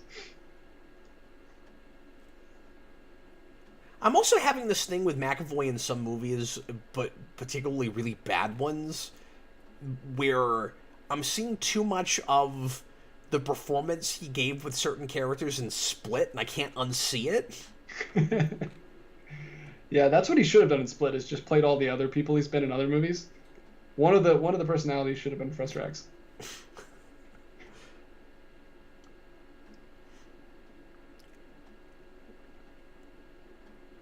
Charles grunting. That's the subtitle in case you guys would not have your subtitles on. So we're going to have Xavier get through to her to some degree with his kind of typical hope speech after we've made him basically the villain that made all this happen in the first place. And, like, the movie cannot decide if it's on his side at all. I mean, like, do you agree with that? Because sometimes it's people are overreacting and it's not really his fault and his heart was in the right place. And sometimes it's more of a road to hell is paved with good intentions thing. And then, I guess, kind of to its credit, even though I don't like this, at least if he's supposed to be responsible for what happens with Jean and the Phoenix to some degree, like, at the end, he kind of has to pay for it because he doesn't get to keep the school and stuff. But, like, even with that, take it all. Sorry. Even with that, I don't know how I'm supposed to feel about this character by the end of the movie. Is it supposed to be like an ambiguous thing? Deserves. Is it that like there's a point on both sides? Like it's just. Well, I mean, he loses the X-Men and Beast gets them, so we're like, Beast was right, I guess. Even though he tried to kill Jean Grey. Like, he sits in that chair after he tried to kill Jean Grey. Kill one of the students. It's nuts! Like, I wouldn't want to go to that school if the headmaster tried to murder one of the students. Out of revenge. Not even, like, to save the world, just revenge. How does Beast get away scot-free? Why are we on Beast's side? I don't know. Completely motivated by revenge and would have done it if he had the ability to. But he just couldn't. Well, is it revenge or is it supposed to be like Magneto's trying to get revenge, but he's on Magneto's side because he thinks that the only answer is to kill her even though he doesn't want to. But I'm not seeing a lot of sympathy for her from him. He went to Magneto to get him to help her kill him. Like, no, I know, but I think the movie might think that it's him doing the utilitarian thing, because we do that a lot with Beast, where it's like where it's just needs of the many, where it's like it's Logan at the end of X3. I don't want to kill her, but it's the only answer. I think it might think that's what it's doing, but that's not what I'm seeing. Yeah, I'm pretty sure he was like hell-bent on killing her before he even thought to go to Magneto. Well, the problem is just how extreme he is in the scene where he's dressing down Xavier. Yeah. But that makes it even worse because he's taking all the blame off of Jean and putting it all on Xavier. But you still want to kill Jean for what she did to Raven. You're saying she's blameless, but she still has to get murdered. It's just not a smart or mature enough script to get away with the shades of gray that it maybe is wanting to, if the idea is supposed to be that there's just a lot of moral ambiguity in all of these characters. And I feel like tonally that's what the movie is telling me. That's where I say that it's Kinberg trying to do, his Logan. Like, it feels like it's supposed to be this like really intelligent, things just are not that black and white kind of story. Yeah. Really, yeah. Maybe Kinberg will release his Phoenix's Gray cut, like the Phoenix like the noir kind of. And again, I would love to see a movie. Yeah, we're already in the third act, and it's the train. I would love to see a movie that's all about the moral ambiguity of Professor Xavier, and I like the idea that he's been that way to some degree going all the way back, and it's been really easy or really difficult for people to really see it and understand it, but you have to be more nuanced about that. You can't just straight up vilify him like that, and I'm saying that he's straight up vilified at the same time as I'm saying that it can't decide whether we should be on his side or not, because I'm talking about characters who are vilifying him. Yeah. It's so awkward. Oh wait, don't talk over this blink and you miss it scene where they all have a change of heart simultaneously.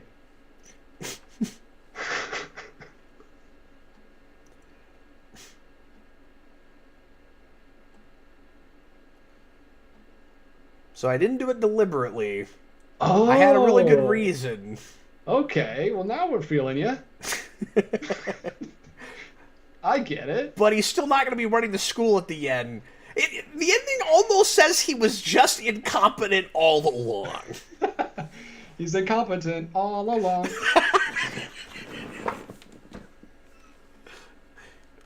Hey, and now we're back to X3, where all the mutants are in collars. I think it's so sad to do that to him after he gets his confidence back and learns how to be himself again and get his hope back, hope again in Days of Future Past. The timeline goes like this, DJ. That all happens. Logan helps him find himself again. They save the future. We kind of pave over the timeline. We start a new timeline. 2 years later, he gets that morally ambiguous and does that to Jean Grey. For no reason I fully understand. And like I said earlier, I don't have any reason to assume that he hasn't done that to everyone. Because I don't know if it's because he's afraid of what she'll do with her powers or not. I'm led to believe that it doesn't have anything to do with that. Because he says, because His refrain all is about the always, trauma. I was trying to protect you. Okay, well, what are the home lives like for any of these other X-Men? There've got to be other people with similar stories. I wouldn't put it past this guy to just tell the kids that their parents gave them up, even if they did it, and he just like kidnapped the kids. Like, wow. By the way, your parents are dead, so you're gonna stay with me here now.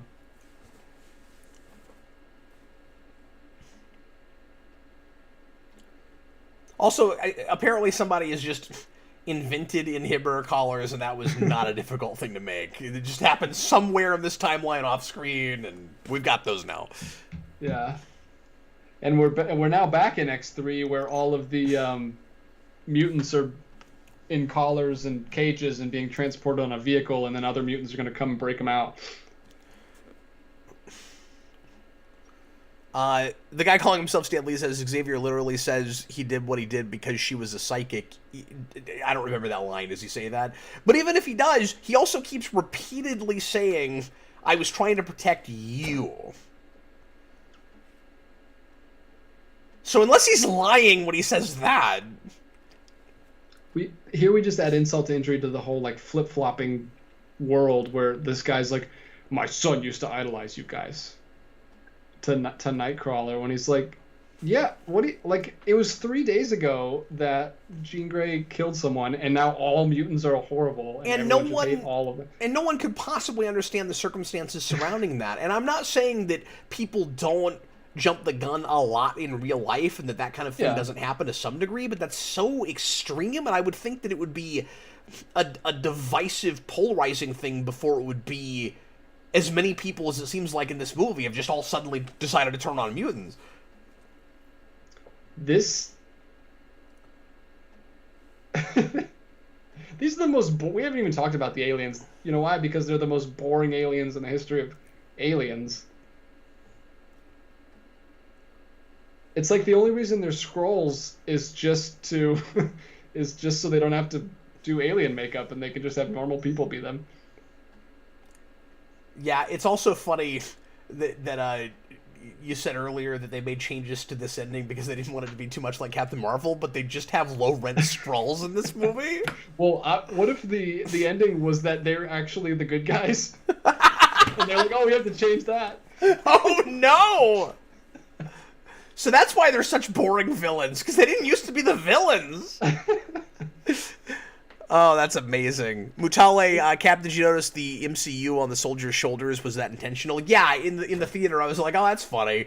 That acronym is MCU. I don't think it was intentional. That was probably a comic book thing, because I know the collars are from around that time. Maybe that same story.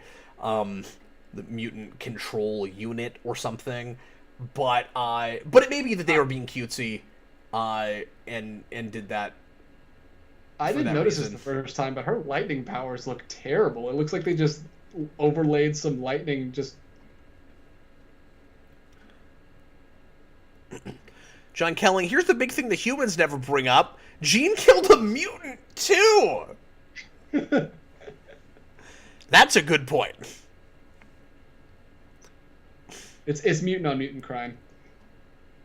That always makes me laugh. Both times I've seen it, that made me laugh for some reason. I don't know why. When that woman just gets grabbed by her head and yanked out the train, for some reason, someone just getting grabbed by their head is really weird. How do those lightning powers look that bad?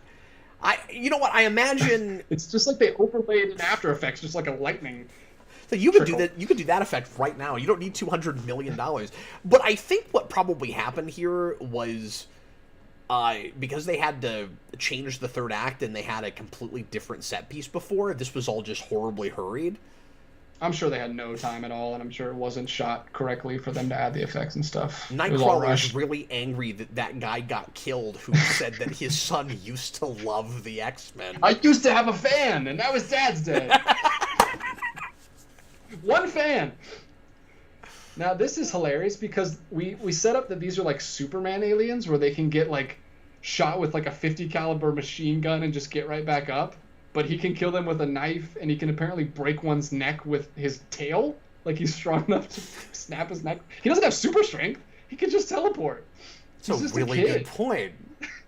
I didn't think of that. Like, oh, we just set up how scary these guys are because they were just unloading guns on them and they were fine. Professor Zoom, I think the original ending had Jean flying to space and destroying the aliens' fleet, similar to how Captain Marvel did. I mean, there's still enough things in this that are already similar enough to that movie. And I don't think it would be that big of a deal to have that. And I don't think I would have even been thinking about that movie.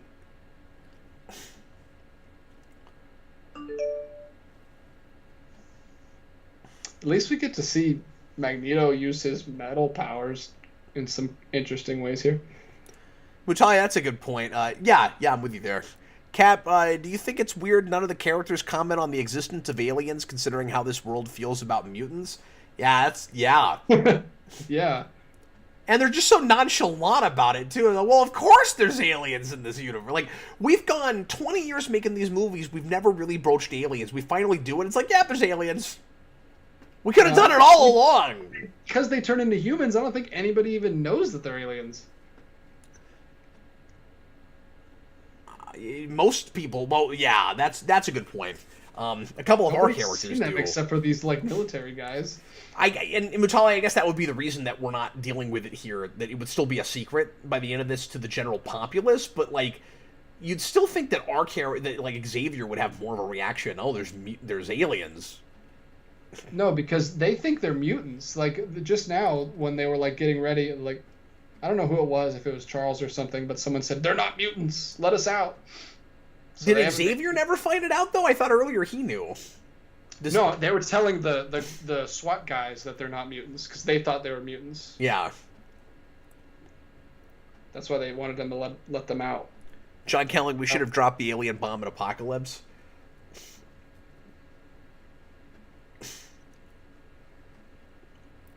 I mean, I'm not sure how you would have done that because Apocalypse isn't an alien. Unless you just had the Phoenix come out of nowhere in the third act of that movie. It's so weird that they're all like just... I mean, you did have that, but I mean, like, the actual Phoenix Force from space. They're shape-shifting into, like, teenagers with, like, vans on their feet. It's I'm getting, like, the Scooby-Doo movie vibes, where they're, like, super jumping around and have super strength, but they're, like, teenager kids. I have not talked about some of the terrible, terrible one-liners in this movie, but I'm shaking my head every time there's a dramatic shot, like from the ground coming up to somebody's face, and then they say something. Every time it's bad. Don't do it. The guns don't do anything, man. We just saw it. Yeah. Why are you bothering with that? But if you get Nightcrawler in here, you can probably snap her neck with his tail. Oh, so it's exactly the logic of killing Kryptonians in Man of Steel, then. Well, at least Superman has super strength. I buy it there. They have. I still don't entirely buy it there, or at least I feel like Superman should wonder if it will work more than he does. We got two weaknesses: kryptonite and our necks being snapped.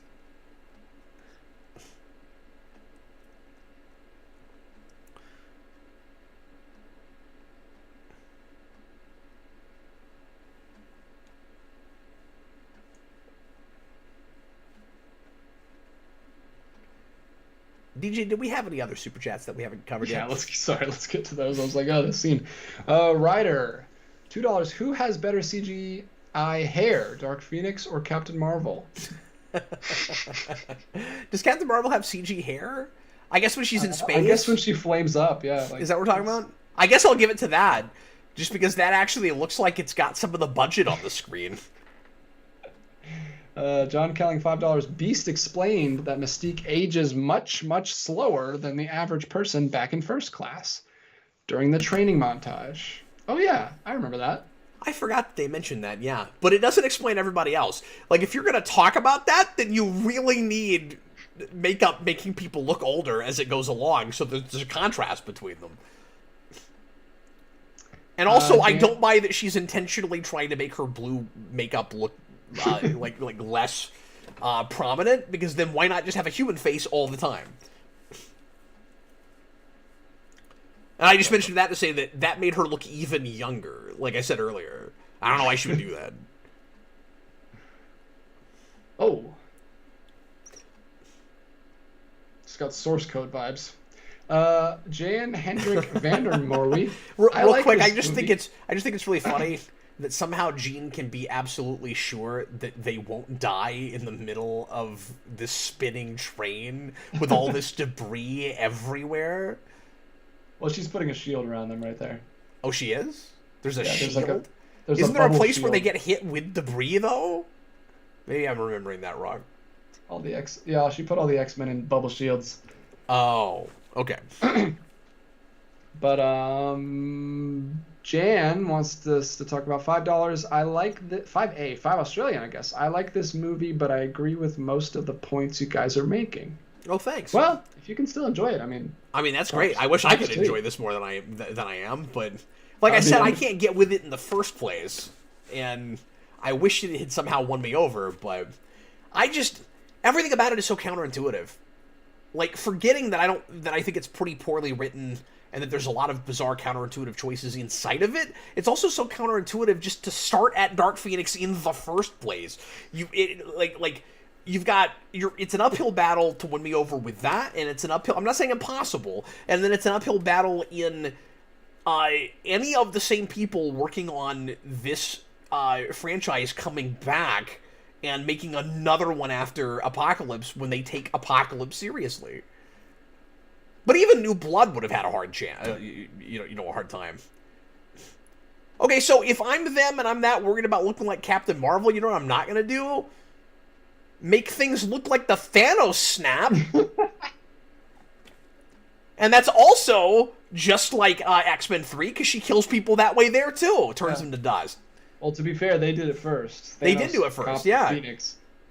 Well, people acted like it was so clever the way people turned to dust at the end of Infinity War, and I like what it looks like, and it's wonderfully dramatic the way it's rendered. I don't want to say filmed, the way it's rendered, but it's not like I've never seen it before. Yeah, obviously it looks much better because it's 10 years later, but yeah. Super Billy, where's the Phoenix in Dark Phoenix? Well, you see, there's some kids that named her Phoenix because she survived a thing in space that she shouldn't have survived, and she has a generic space entity in her that makes her more emotional. That in the comics is called the Phoenix Force, and this is just called a force. She's about to Ang Lee Halker. Take it all. Yeah, or like the Venom symbiote transfer in Venom, except without the making out part. Philip Kelton, the only good X-Men films are Logan and Deadpool 1 and 2. Oh. Well, I don't agree with that, clearly. Strongly disagree with everything in that. But you are entitled to your opinion, except and I'm Logan. glad that you found some X-Men movies to enjoy. And I think my only response to that is so Cyclops has his hand is disintegrating and he's not feeling pain. Does that not hurt?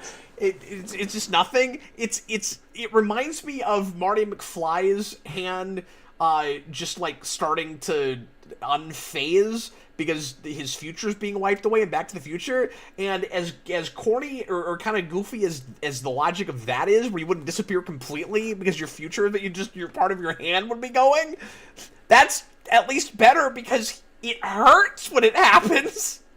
At least in Back to the Future, that was painful. And then she just undisintegrates his hand. Yeah. And then they're all like freaking out. Like, what do you want her to do? She has to do this. But this isn't too much like Captain Marvel.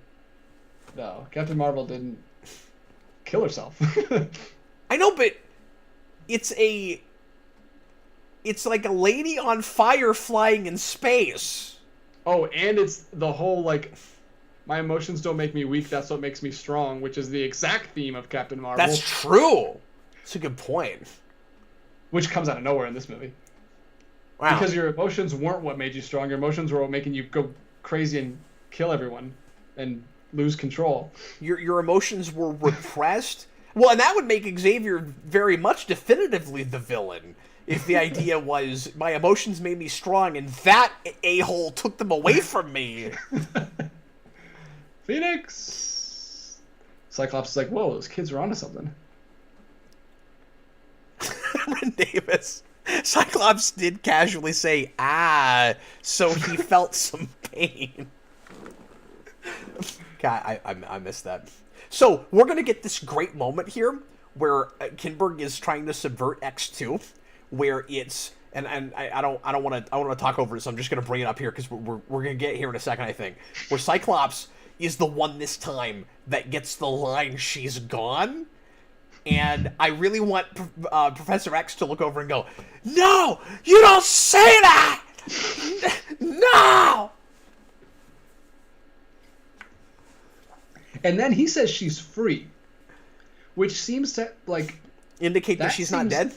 No, that seems to indicate that she was, like, she would have been miserable her whole life and tortured if he didn't do what he did.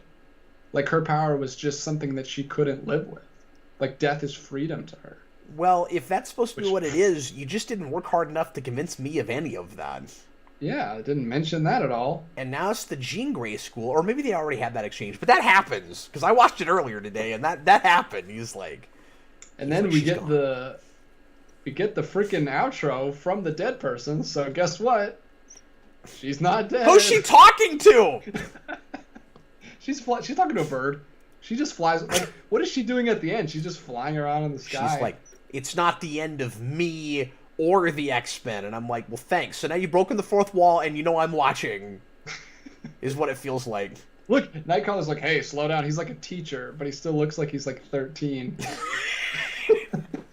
Hey, slow down. Safety first. Look, just go over there and play your Game Boy and drink your juice box, kid. Like, he's lightly jogging to his next class, and you're like, slow down, safety first. What?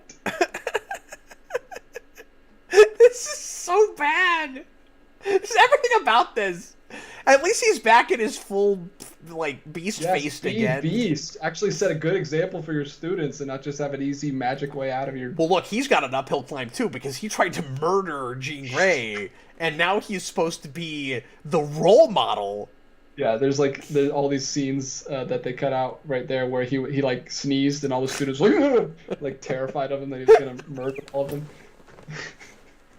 And then, why can't he have a better picture of Mystique on his desk? Why does it have to be her in the terrible blue makeup from this movie? Why can't it just be... And I'm like, okay, I get that he's probably not going to have a picture of her human because of the whole, like, you know, you shouldn't have to hide thing that connected them in First Class, so yeah, he's going to want it to look like her. And so I get why they did that, because they're calling too much attention to their crappy makeup if they show a picture of her from a previous film. Well, it should have been a picture that he had from, like, when they were actually in a romance 30 years ago. Anthony Cabrera, oh god, it's the cafe from Rises. It kind of looks like that.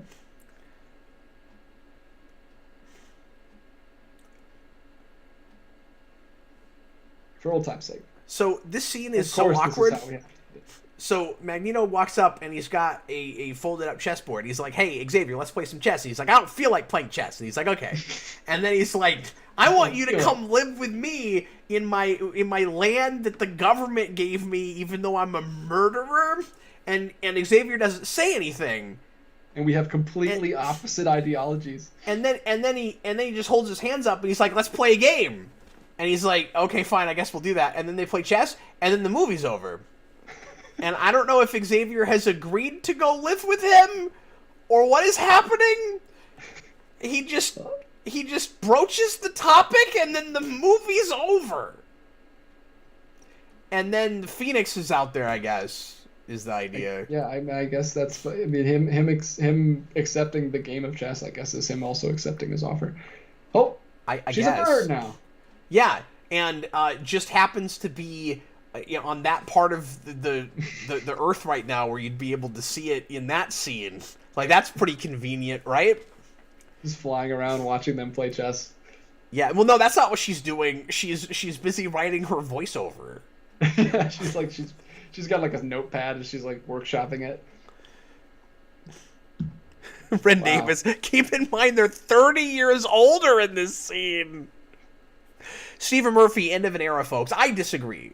The era ended before this. No, it ended in 2014. 14. Yep.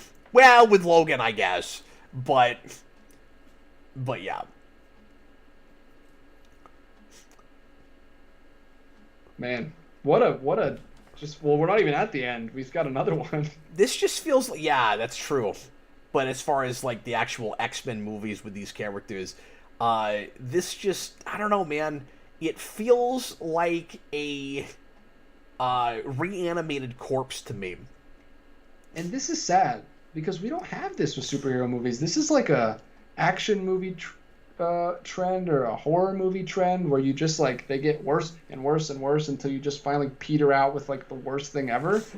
We've never had that with a superhero franchise. Like, yeah, Spider-Man 3 is bad, but it wasn't like unsalvageable, like, and they didn't keep getting worse and worse and like just go on forever like horror movie franchises do. Yeah, like, like I don't think Rises is as good as the rest of that trilogy. But trilogy. I mean, that's part of my problem with it. It turned into a trilogy, and it wasn't before. But it's not. But it didn't peter out. Yeah, like, it's not 3 bad X-Men movies in a row like this. But I'm including New Mutants in that. I was gonna say, yeah. It's just sad for the longest running franchise, superhero franchise. I can't believe John Kelling said exactly the same thing I did as I was saying it. That's reanimated corpse. He was typing reanimated corpse as I was saying reanimated corpse. Wow. He's been watching too much of your content. He needs to detox. Oh, is that a thing I say a lot? I don't even think that's the thing I say a lot. Do we have any more super chats that we didn't get to? We do. Okay, Game cool. Let's Station knock those 3, out. We have time now because we have to watch all these names of stunt people. Yeah, and I know I don't know him personally, but I follow the stunt double for Nightcrawler in this, and it's really sad that he got like barely anything to do. X3 may not be a good movie, but like it or not, it's required viewing in an X-Men movie marathon because it informs The Wolverine and Days of Future Past. It informs way too many things for as not good as it is, but retroactively, it's more watchable than some of these these later bad X-Men movies. Right? Like, it's the Iron Man 2 thing with the MCU where like that was really bad when it came out, but they've made so many worse things after it that I'll watch Iron Man 2 before I watch some of the other ones. I mean, I don't think I'll ever watch. I think there's more cool ideas in X-Men 3 that because one thing that movie does not have is like routine, obvious just fill in for the formula syndrome, which was a lot of Apocalypse's problem. This doesn't have that as much. Well, I guess I'll give it that. But it's more just a bunch of counterintuitive stuff that don't really go together. But like, X-Men 3 was too many movies in one movie, but each of those had a lot of potential on their own. Yeah. Philip Kelton, the Clone Wars TV show is the canon prequels. He was mentioning that because of that whole Star Wars conversation we had earlier because of the order of movies thing. I'm not sure why he mentioned that there, but yeah. Thanks for the super chat. Thanks for the super chat. Mr. Roboto, $2. DJ, for a time, it was canon that Hank could turn back.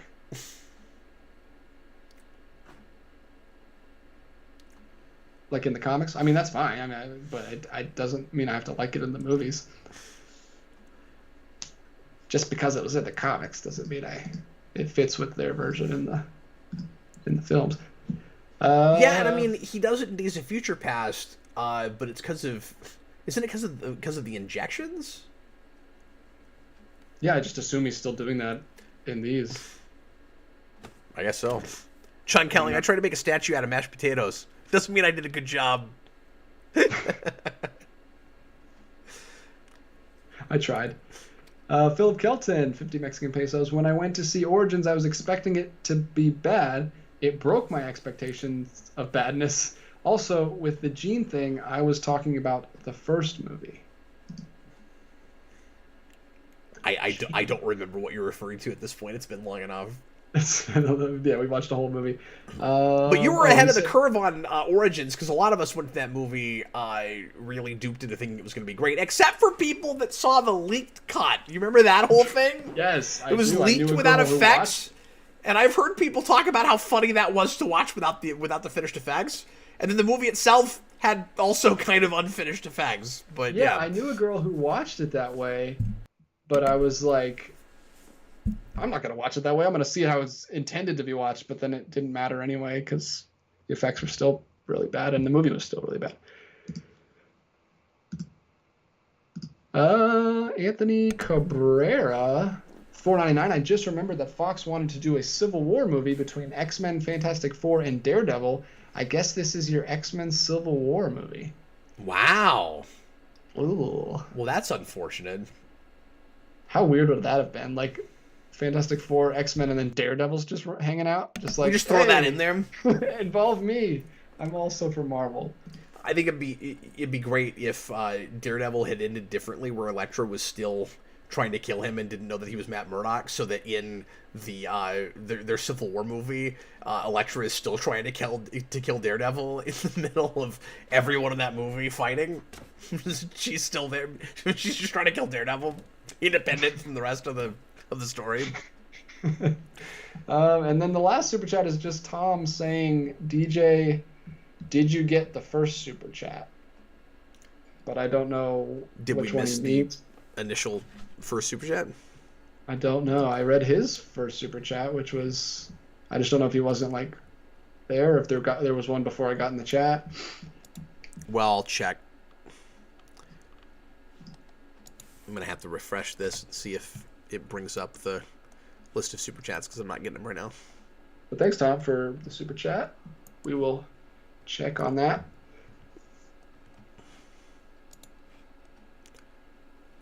Yeah, I'm not getting that list. Well, the first one I read was his, so I'm assuming he's talking about that one. Sorry if we missed it.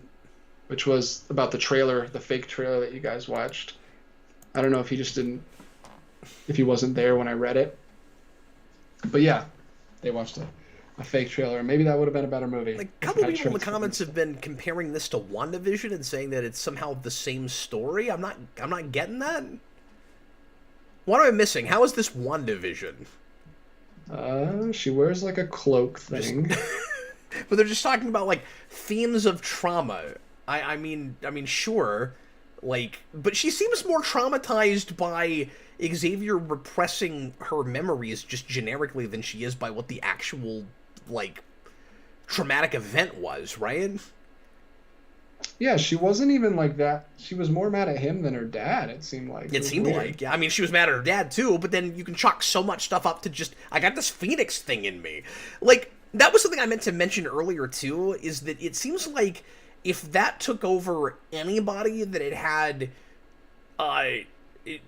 anything like the mutant experience that a lot of the people that are in that school have had, it would find things like that to latch onto. You don't need somebody like Xavier repressing memories in order to get there, right? Like, it could have found anything in somebody's past. Everybody's got trauma.